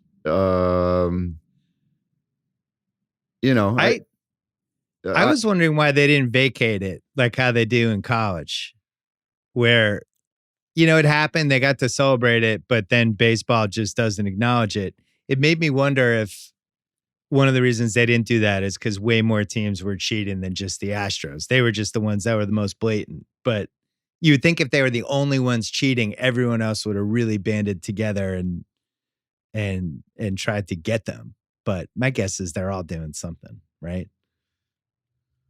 Well, they're using technology to forward their ability to, lock down a pitcher or a delivery or whatever. I've seen some of that stuff, and they all seem to have that technology, or maybe some teams are ahead of the curve on that than others. There's different edges, but maybe it was just that it was so. And kind of in an old school way, it was so old school, like bang on a trash can. Right. Just like, it's just kind of crazy to think about. And if you're a pitcher, that's just making you crazy. It's got to make you crazy. Well, you think like baseball has taken so many hits with the integrity. This was the last thing it needed. You guys don't have this in music. Performance enhancing drugs are allowed. I'm not even sure how you would really cheat in music against, I guess you could maybe game download streams or something, but I think lip syncing. I think Milli Vanilli and they got caught though. Oh, they hit the trash can hard. Yeah. I think they won Best New Artist over Soundgarden for the Grammys. Is that true? I think so. Well, you guys won the Grammy that time, and you famously said you didn't understand what this meant or what the moment was. And I actually thought it was a really good point, because why do we give awards for art, which is the most subjective thing you can do? I think with movies, it's different. But when you start talking about everybody who's made a rock song in 2019, here's the best one. Like, how are we ever going to possibly decide what that is? Music hits everybody differently, right? Well, and I think it was, and even in movies, you could say, well, who's the best actor? Well, they didn't have the same part. But they, with music, yeah, it's all subjective. And we were smart enough at that point to know that, yeah, it's probably a little bit rigged. And, it just, by the time we got there, it just wasn't, we weren't at our happiest time of, we didn't want to buy into all the shit. Right. That's the bottom line. I mean, we kind of knew some of the stuff that goes on, and sometimes you think like, and would I have told myself at a younger age, like, yeah, just buy into some of this shit. It's no big deal. I still wouldn't have done it. I don't know. It's just, there's so many great groups that never got recognized and never will. They won't be in the Rock and Roll Hall of Fame. Fugazi probably won't be in the Sonic Youth should be in the Rock and Roll Hall of Fame. All this, there's a lot of little bits of injustice, but to be honest, you should probably get the award and thank the people and the look. I'll watch the Grammys with my daughters or something, and I'll be rooting for somebody to win. Like, oh, I really, come on, Lana Del Rey, win this one. Like, she's great. But when you got Rock and Roll Hall of Fame, that was meaningful. No, I think it was. In a whole nother kind of way. And again, there's other bands that probably you'd feel better about being in that group if they were included as well.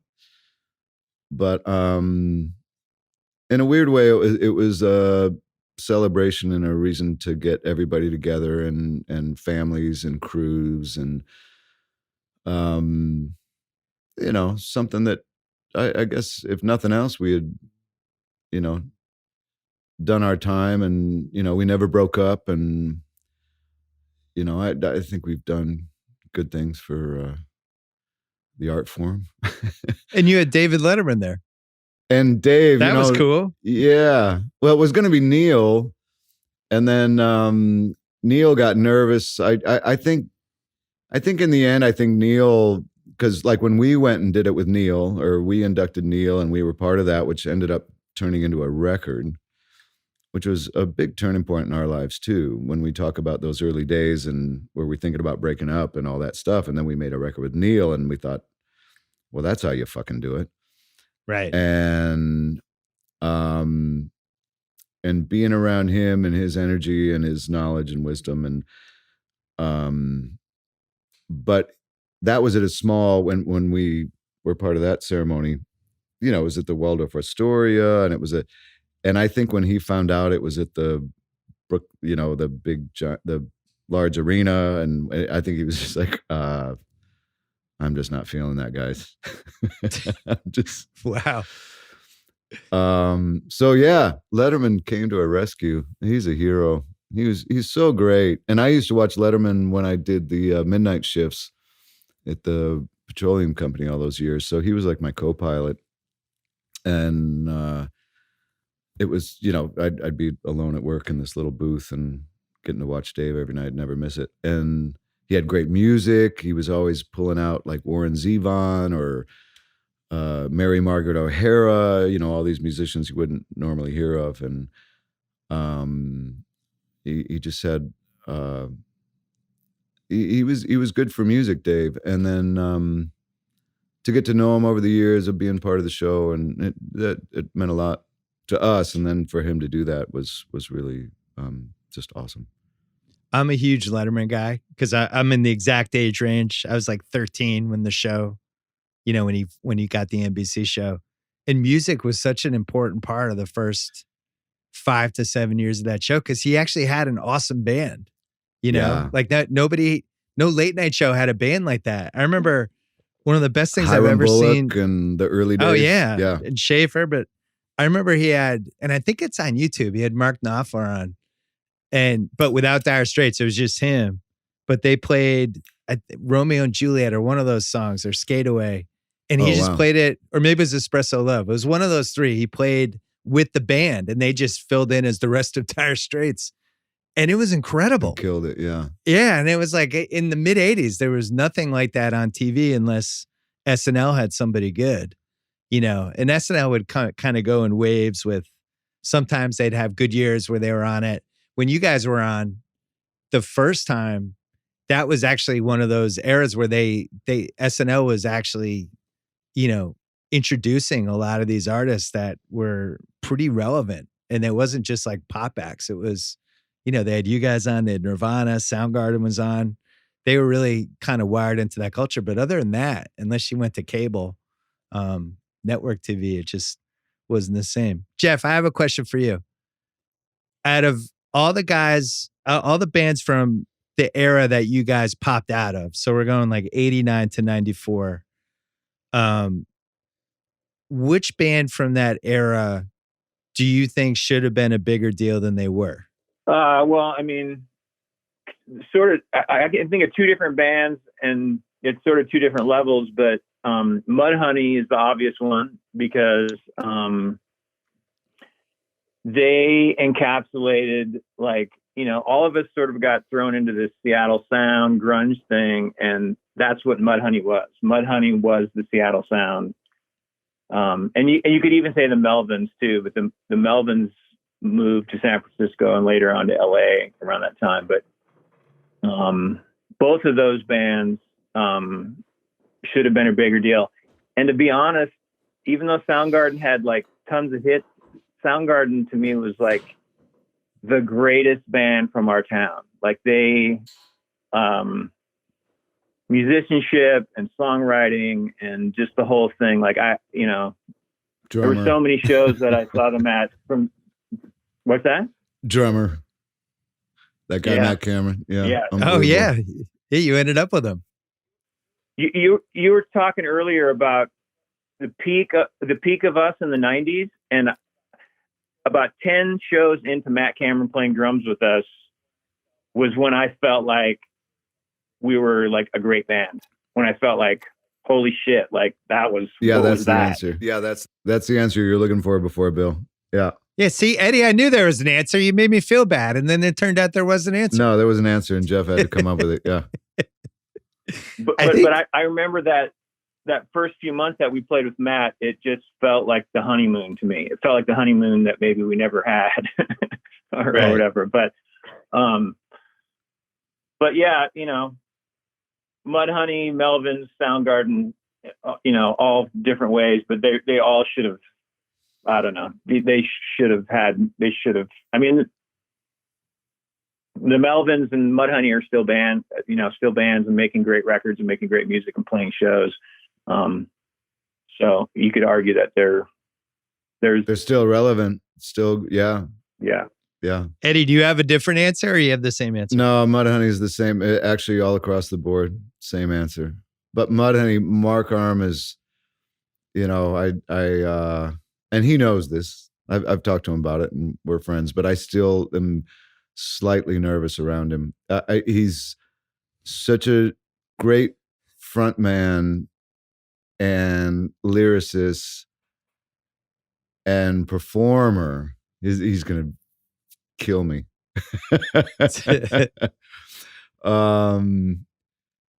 You know, he and that whole group, you know, it had greatest drummer, greatest bass player, great Steve Turner guitar, Dan Peters, Matt Lucan.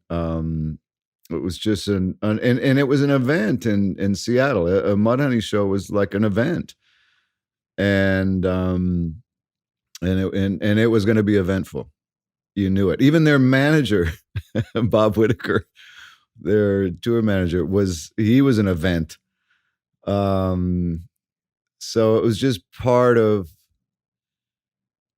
you know, as You know, when you talked about early about did you guys get along, or it's interesting that you guys got along when the previous generation, like Johnny Ramone or whatever, like he didn't want to know the Talking Heads. He wanted to hate the Talking Heads. He was kind of friends with Blondie, but he just saw every band as competition.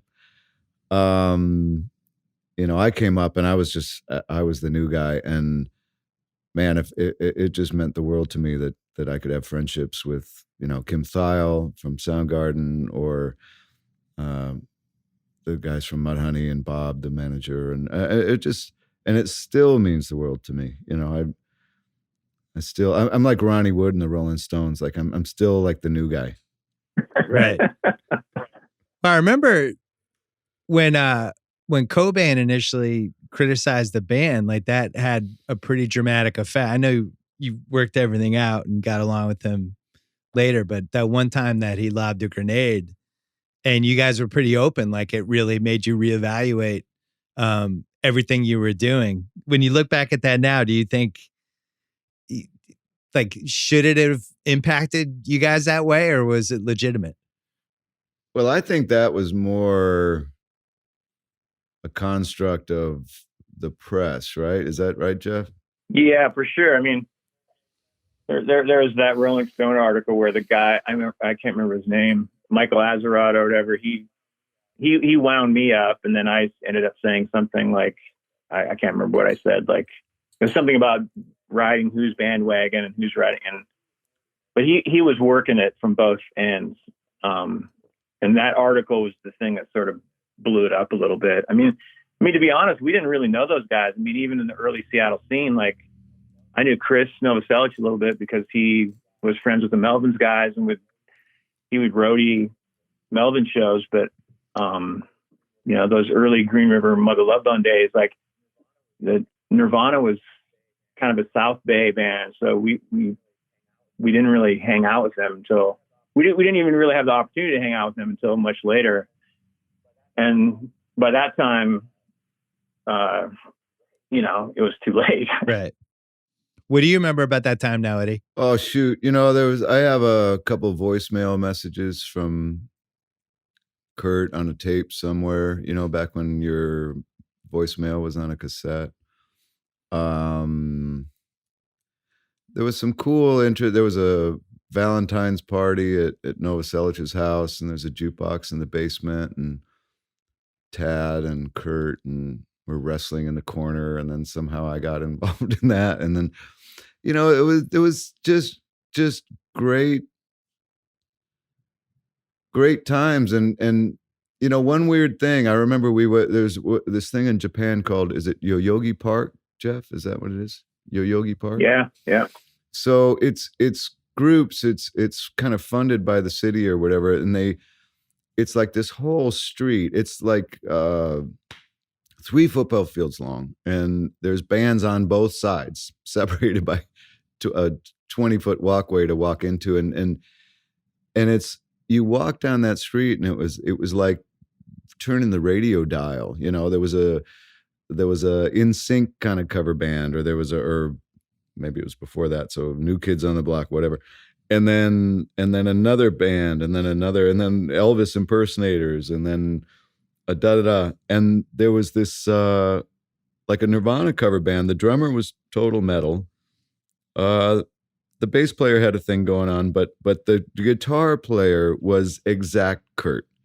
He's a Japanese version of Kurt. And he had the cardigan and bit of a haircut and the whole thing, and the Converse, and in between songs he would kind of be very dour and walk back to his amp and switch it and then come back and do the thing. And I just wanted to tell him, like, Kurt's not that sad. Like, he's a good person. Like, he's funny. Like, everyone's funny. You watch clips of that band or interviews or whatever, they're fucking funny. And, it was just weird to think that everybody's, and of course the way things turned out, it didn't help with the kind of caricature of it all. But it wasn't like that. It wasn't, they were was just very grateful even to have my little bits of time. It was enough to make me deeply regret everything that happened and wish that it wouldn't have. What out of the next generation? So talk about the 2001 range. The Strokes come up, White Stripes, yeah, yeahs, and there's like all of a sudden this new era. That's rock is back, even though the old era is still going. But every like 10 years, this happens. Out of those bands, which is the one that would have fit in with that whole 89 to 94 era? Because I would say the White Stripes, but I don't know if you guys feel differently. Well, and Slater Kinney, and I love the first Kings of Leon. Well, I still love Kings of Leon, obviously. But like that first record really hit me hard, or the EP, and then the first record, and the second, But and they kind of went through their shit, and I tried to help a little bit. I feel like an older brother to that band. I think they like that relationship. I certainly do. But I think all of them, right? I think it's all. It felt like the younger brother era to your era. What do you think, Jeff? Yeah, I mean, the times that we spent hanging out with the Strokes guys, it seemed like if they were 10 years older, that we would have been hanging out with those guys. Like they had real similar sensibilities and art and music and just general enthusiasm and originality. And, Jack White's the greatest. I mean, it's like anything he touches is amazing. So, and his aesthetic and he takes it to the full, like he really thinks about everything, and he's right. Like, it's so commendable. And we appreciate that as listeners or consumers or whatever. It's like, this guy really thought this through, and even his business and his label and his bat company. You know about that, right, Bill? Baseball bats? Yeah, he makes it war stick baseball bats. Incredible. There's guys using them in the major leagues. I somehow didn't know that. War stick. Wow. I think one of the things I liked about those guys, the yeahs and the Strokes, was what you were talking about earlier with the connection with the crowd. Like I remember I saw the White Stripes probably summer of 2003 at like one of the K-Rock things here. And when they played it, I don't know how many people, and those festivals, the bands are changing. People are half paying attention. And it was the same thing, like what you're talking about. Like they just were able to connect with everybody that was there. And I still feel like that's going to be the advantage that rock is always going to have over all these other genres. Like I just have never felt that way at a hip hop concert. Yeah. And Billie Eilish, they connect. It's about that connection. And lyrics, these people write great lyrics, and they're connecting with their audience. And, Are your kids into Billie Eilish? Oh, absolutely. And so am I. And they should be. Like, it's really great. You know what I was going to say when you talk about the Strokes or whatever? It's interesting because you see a group, and like when I was a kid, trying to find bands or be in bands, and I did a lot of Tascam home recording, 4-track cassette, the whole thing, and then trying to be in a band, and like it was difficult to find the right people, different, and then you. How do I say it? When you get to the Strokes, or what you realize, like they seem like a band, like a four-headed monster, like the Red Hot Chili Peppers or The Who or Led Zeppelin. They're like they must be all similar enough. So when you're in a young group, you're trying to find people that are similar to you and your musical tastes or your ethics, or,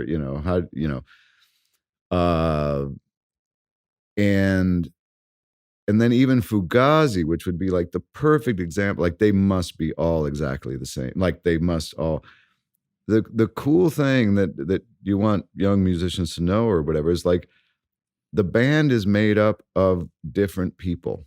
And you're not going to find four, you think the ideal band is like three other guys that think like you.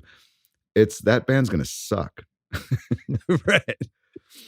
And so it was so cool to be in a band and realize we were different.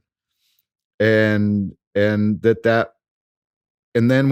then it was actually getting to know the older bands or the bands that came before you. And when you actually really got to know them outside of reading interviews or something, like being their friends, like, wow, this is what it takes. So I want people to know that, like, you sometimes forget, like you have to, it's the diversity, it's the tension, it's the different approaches that actually make it all work.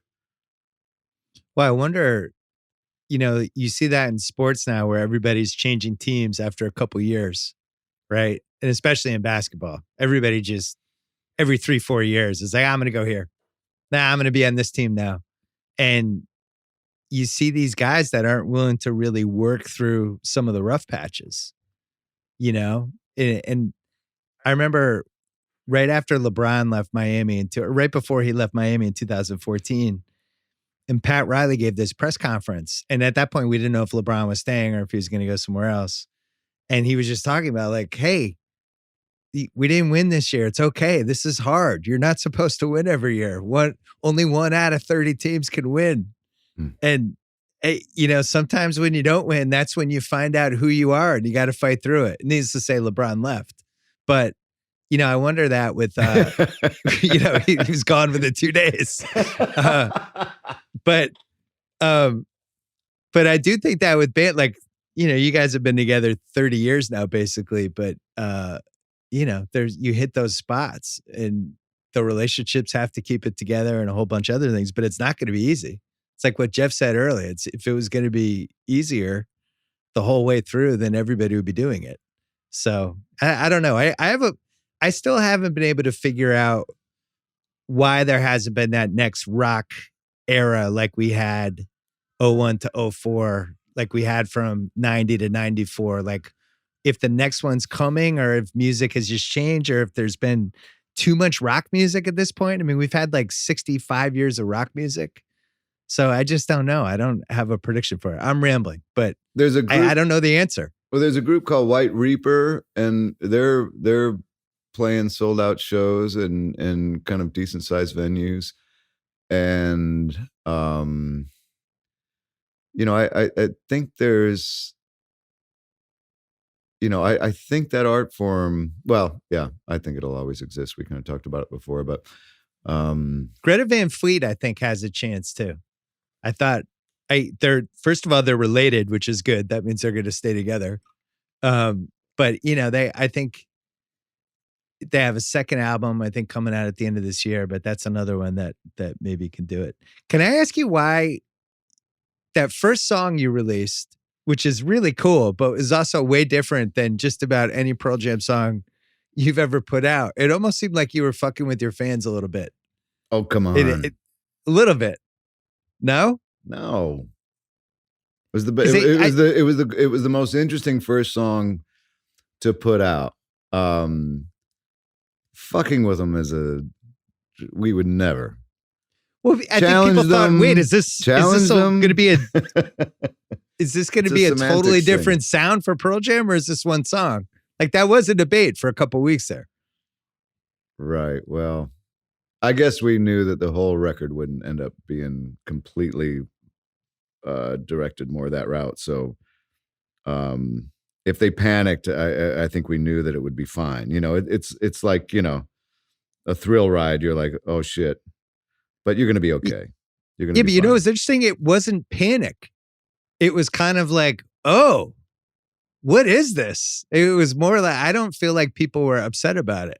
Oh, good. I actually thought people were like, whoa, something is happening on this album. They're going to try some stuff and stuff's going to happen. Jeff, do you read that stuff? Are you online reading the reaction? Are you on message boards? Are you looking at any of that?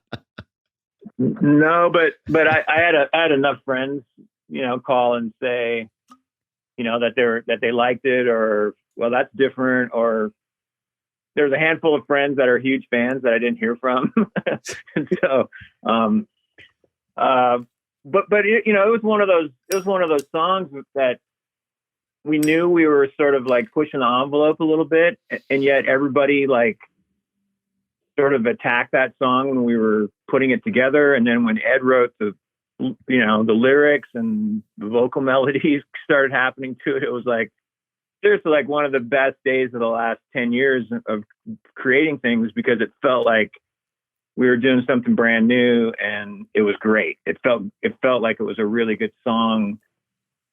Even though there were some keyboards and Stone was playing bass and, the drums had, even though it's Matt actually playing most of the drums that are on that track, it sounded like a drum machine.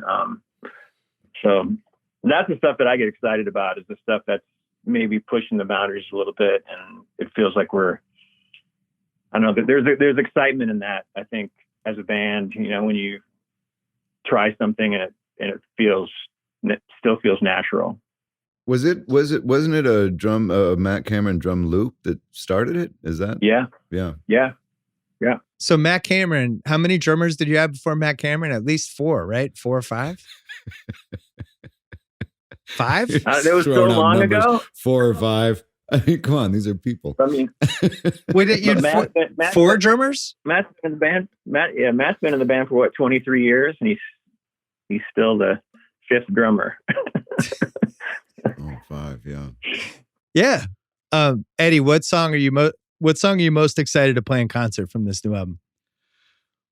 Oh shoot, I can't. You can't pick? Yeah, no. It's just I want to give you a better answer, and it's the usual answer of like we just like the whole damn thing. But we went through as we were getting ready for tour, we went through everything. Our one issue was that our first show was going to be out before the record came out. Our first show was before the record came out. So it was like all of a sudden we had a week of shows in Canada and there would only be 2, maybe 3 songs out from the record. So what do we do in the set list? Do we not play these other new songs? So that's one thing I guess we don't have to worry about anymore. By the time we get out there, it'll be out. It's going to be, I hesitate to guess, but it'll at least be 4 months. I've got 3 or 4 months till people are going to concerts again. Hopefully. I mean, we have I guess we'd be leaving in mid-June to go to Europe, and we're all in a holding pattern. Is this the first time you've ever put out an album but then not been able to tour with it? It has to be. Yeah. Because usually it's tied together. Yeah. Yeah. That's what we do. Oh my goodness. It is crazy. It's just crazy. And then every once in a while you have to, my instincts are, don't react, respond, deal with the situation, don't react. But every once in a while, and almost it's just crazy to think like we had no idea any of this was coming down, a month ago or 2 months ago. Like it was not even a word that we had heard. Now, some people, maybe in an administration or, some world leaders might have heard about it. It's so crazy that the people we trust weren't able to get out ahead of this, and that's crazy. I feel the same way. Hey, we probably should have at least had some idea by the beginning of February, but as we talked about earlier, even that weekend before everything started to get shut down, everybody was going to basketball games. So whenever there's a Laker game that Tuesday night, and there were NBA games that Wednesday night, and all of it's nuts in retrospect. Well, I wish you the best of luck with the album. I encourage people to listen to it. I thought it was excellent. And I can't wait until you're finally out there and touring, whenever that is. I know it's got to be frustrating for you guys, but at some point you'll be out there. Jeff, any last words? Who do you I have a question. Who do you think would have won the NBA championship this year? Oh, good question. So it's funny. The week Other than before, the Celtics. no, I actually thought the Lakers. I thought the Lakers were going to win. I thought they had the best team because of the. I just thought the LeBron Anthony Davis combo.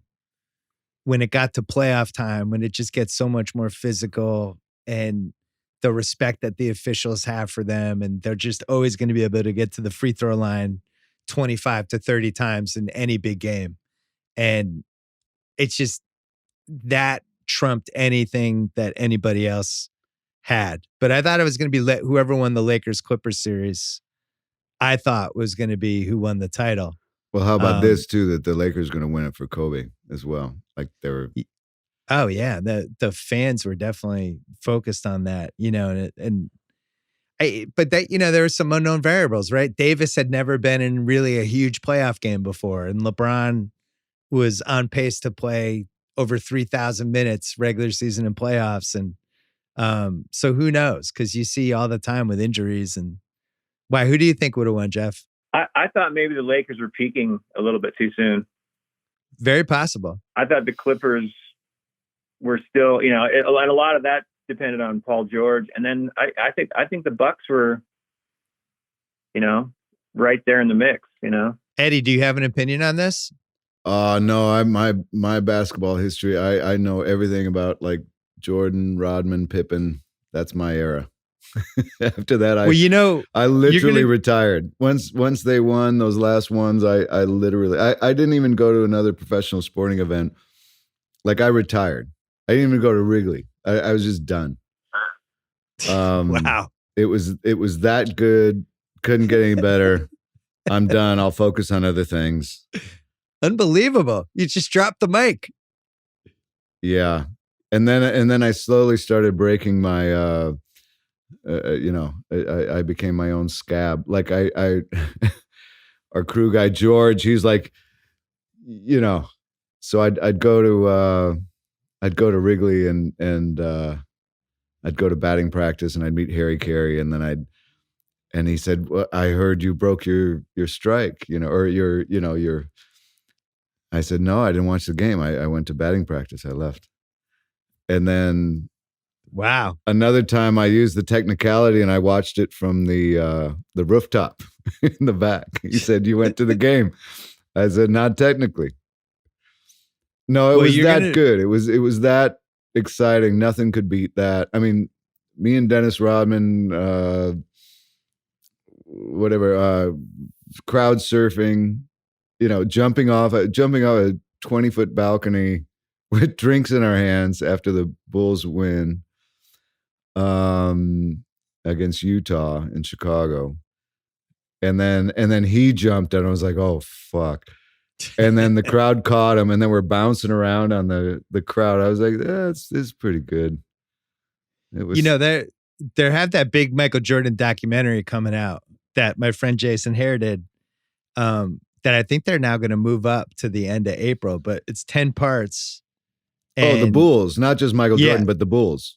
Yeah, though it's the last. Well, it's about Jordan. It's the '98 Bulls and Jordan, and it's 10 hours, 10 parts, and they've worked on it for 2 years. They interviewed everybody, and I think it has a chance to be really great. And it's so when I was at ESPN when we were doing 30 for 30, we finished the first series, and then we had always heard about this secret documentary that. Oh, wow. Had been made about Michael Jordan's last season where they had all this practice footage of him yelling at teammates and just being Michael Jordan, like being the guy we'd always heard about.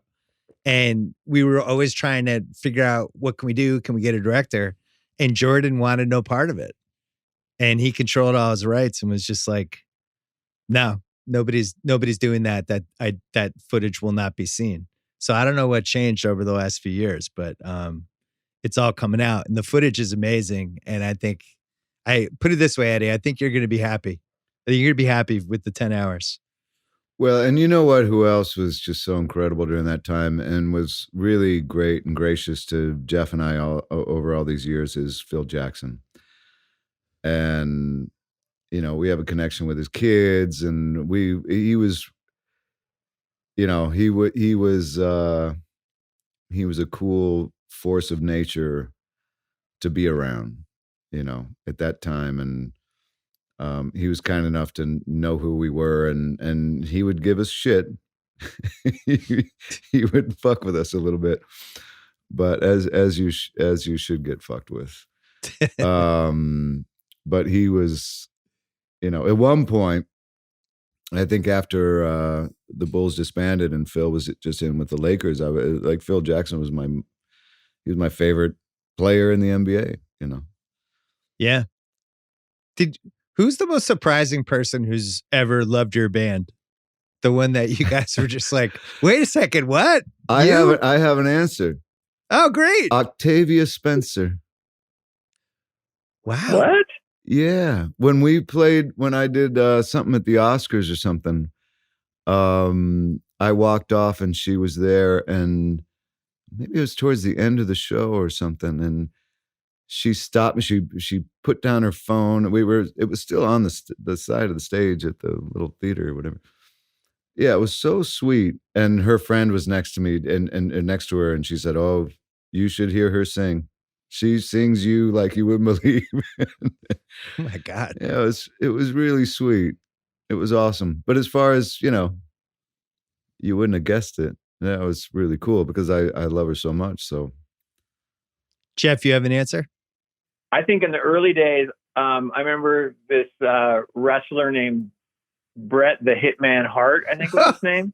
Wow. He showed up at a show like in Edmonton, and I think he and Dave Abraziz ended up being like really super good friends. But I remember just thinking like, I remember he showed us his forehead where he ran the razor blade, and he had this giant scar like right at his hairline where he'd make, the blood come out of his head. And I just remember thinking like, wow, that's really weird that guy likes it. But the other one, when it first came about, was actually Dennis Rodman. And then Totally. That was the beginning of a long, long, deep friendship. And, it was a little nerve-wracking at the beginning there. It was like, who the fuck is this guy? But he really, the music, it fueled him. It was pretty intense. And that's when they were going through all this stuff, it was getting hot and heavy in Chicago, but that was his thing. He would put on our music and watch the tapes, put on his music and watch the tapes. That guy worked so hard. There was all the wedding dress and, all the stuff he would do. But man, that guy worked hard and would ride the bike, half hour after the game, he'd ride the bike on the side of the, near on the bench. Like that guy worked and then watched the tapes and about rebounding, like he knew if one guy, if he shot it, it was going to be short. He knew, right. Especially on his own team, he had it memorized. He's like, Scotty always like, he's going to shoot long. He's going to shoot long. Like he always knew. They did a documentary about him last year. It was okay. I was frustrated by it though, because I would have devoted like 5 minutes to the science that he created about rebounding. Like you said, he had this fifth sense for where the ball was going because he spent so many hours studying people's, like Scotty shooting long, or like if this guy's in the corner, it's going to go to one of these two spots. I think he was the first guy who figured all that stuff out. And he would just, when you went to the games, you could see him moving the spots even as the ball was in the air and not totally understand what he was doing. And he'd be like, oh, that's why, because the ball's about to go there. And there he is. I always thought he was kind of like a rebounding genius. And we tried to be a good influence, just settle down. Let's read a book. You got 3 titles out of him. We had this one. Can I tell a quick story? Yeah. Hey, John. Yeah. Can you give me a beer? Yeah. So real quick though, it was Seattle. It was regular season. They had a practice, and then they were going to play the next day. Back when Seattle had a team, and we're at the Four Seasons, and Phil Jackson's in the lobby and he's smoking a cigar, and I waved to Phil, and then George's security guy, Dennis's security guy, George, holds out for three plane tickets to Vegas. I said, "What the fuck is that?" I said, "I thought we were going to like go up. I brought a book." I was like, "Let's sit on the couch. You sit on one side. I'll read books." And he said, "Jane's Addiction is playing in Las Vegas." And I'm like, Jesus Christ, it's like fucking 6:00. He's like, "We'll get there by 9. They don't go on till 9:30. And I said, "Dennis, just fucking, and I think the reason Phil likes me is that I'm like one of his friends that will like calm him down, right? So I feel like, Phil's looking at me like going, what the fuck's going on over there with the plane tickets?" So sure enough, we end up, because he's persuasive, and we end up going through the fucking Seattle airport. I mean, old ladies love Dennis Rodman. I mean, we're just like running through the airport. People are like creating a running trail behind him, like this river. Dennis screaming, and he's going, "Eddie Vedder right here, Eddie Vedder right here." He's pointing at me. We go to Vegas. We fly to fucking Vegas. We get to the thing. We get a car. We blah, blah, blah. We get to the side of the stage. Jane's Addiction starts playing. Flea's playing with him. And we're sitting on a road case on the side of the stage. We each got a light beer in our hand. And music's great. Jane's Addiction comes on and just mountain song and is killing it.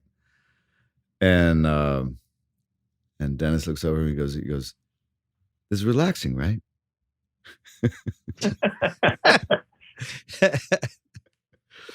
It was great. To think of Dennis Rodman relaxed is like the craziest part of that story. I didn't know he could relax. That's how on rocket jet fuel that he was, that was relaxing. And then, we didn't spend the night. We got on another commercial plane, like get back. And then he had fucking 20 rebounds the next night or something. Well, that was the thing. I think Iverson was like this too. The guys that could burn the candle at both ends like that, because they were such athletic freaks. When it goes immediately. You can do it. And then like Rodman, they win the title in 98. He's basically out of the league the next year.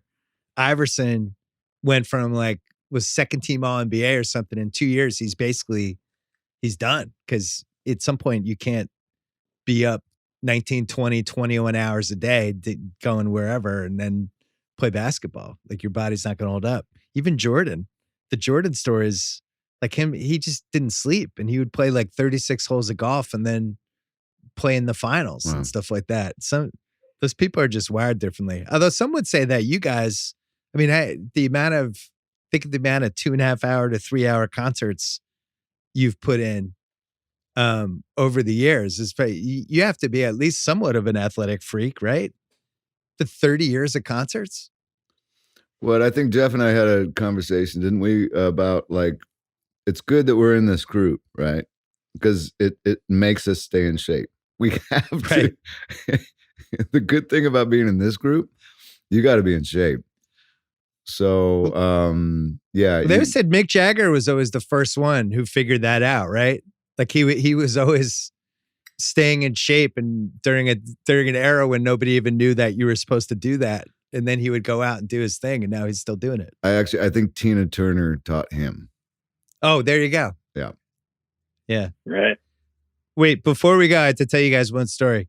So I started dating my wife in July 1998, and she loved Pearl Jam, as did I. And then probably about 2-3 months in, when it starts to feel like, this is starting to get serious. September range, you guys play at Great Woods. And so this is September 98. And I think, I don't know how this worked out, and I don't know what the karma of this is, the good karma. But I think it's one of the legendary shows you guys have had. There was a Great Woods 98 show that if you go on like the the super nerdy Pearl Jam sites, and they talk about the great shows you guys have had. This was one of them, and somehow I was there with my wife. So I feel like that's what maybe we were destined to be together and have kids that love music. I don't know. It's Jeff, why bizarre. is that because we started with an acoustic set? What was the story of that? There was a reason we had to. You got mad during the show at somebody or something and went to another. It was like, because you would do this from time to time. You're like an athlete. You would take some slight and you would put it into the concert. And I think that's what happened with this. You got mad. Somebody got kicked out or somebody threw a bottle or something and you just got mad. And then all of a sudden it was on and you just like laid the smackdown. I mean, all this stuff probably blends in together for you guys now at this point, right? Well, no, I remember most shows and I can't remember exactly. Did somebody throw some hit me in the head with a quarter or something? Like what was it? Maybe that's what it was. I think somebody threw something at you and it made you mad. Well, that sounds right. Dime well spent. Piss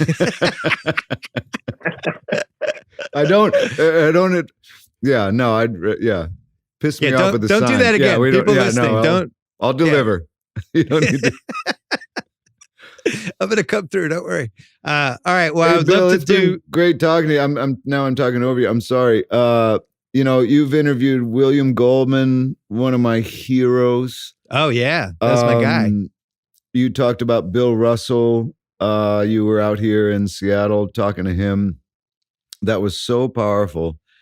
I just really appreciate your writing, and I know Jeff and I are very happy to have this time with you, and really, really appreciate you. Oh, I appreciate that. And obviously, since I've been playing one of your songs as the lead of the podcast this whole time as an homage, you can understand how I feel. Jeff, thanks for doing this as well. This was really great.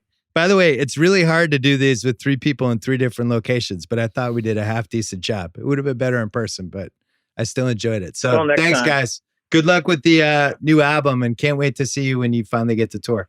All right. Love to you and the family. All right. Thanks. Take care.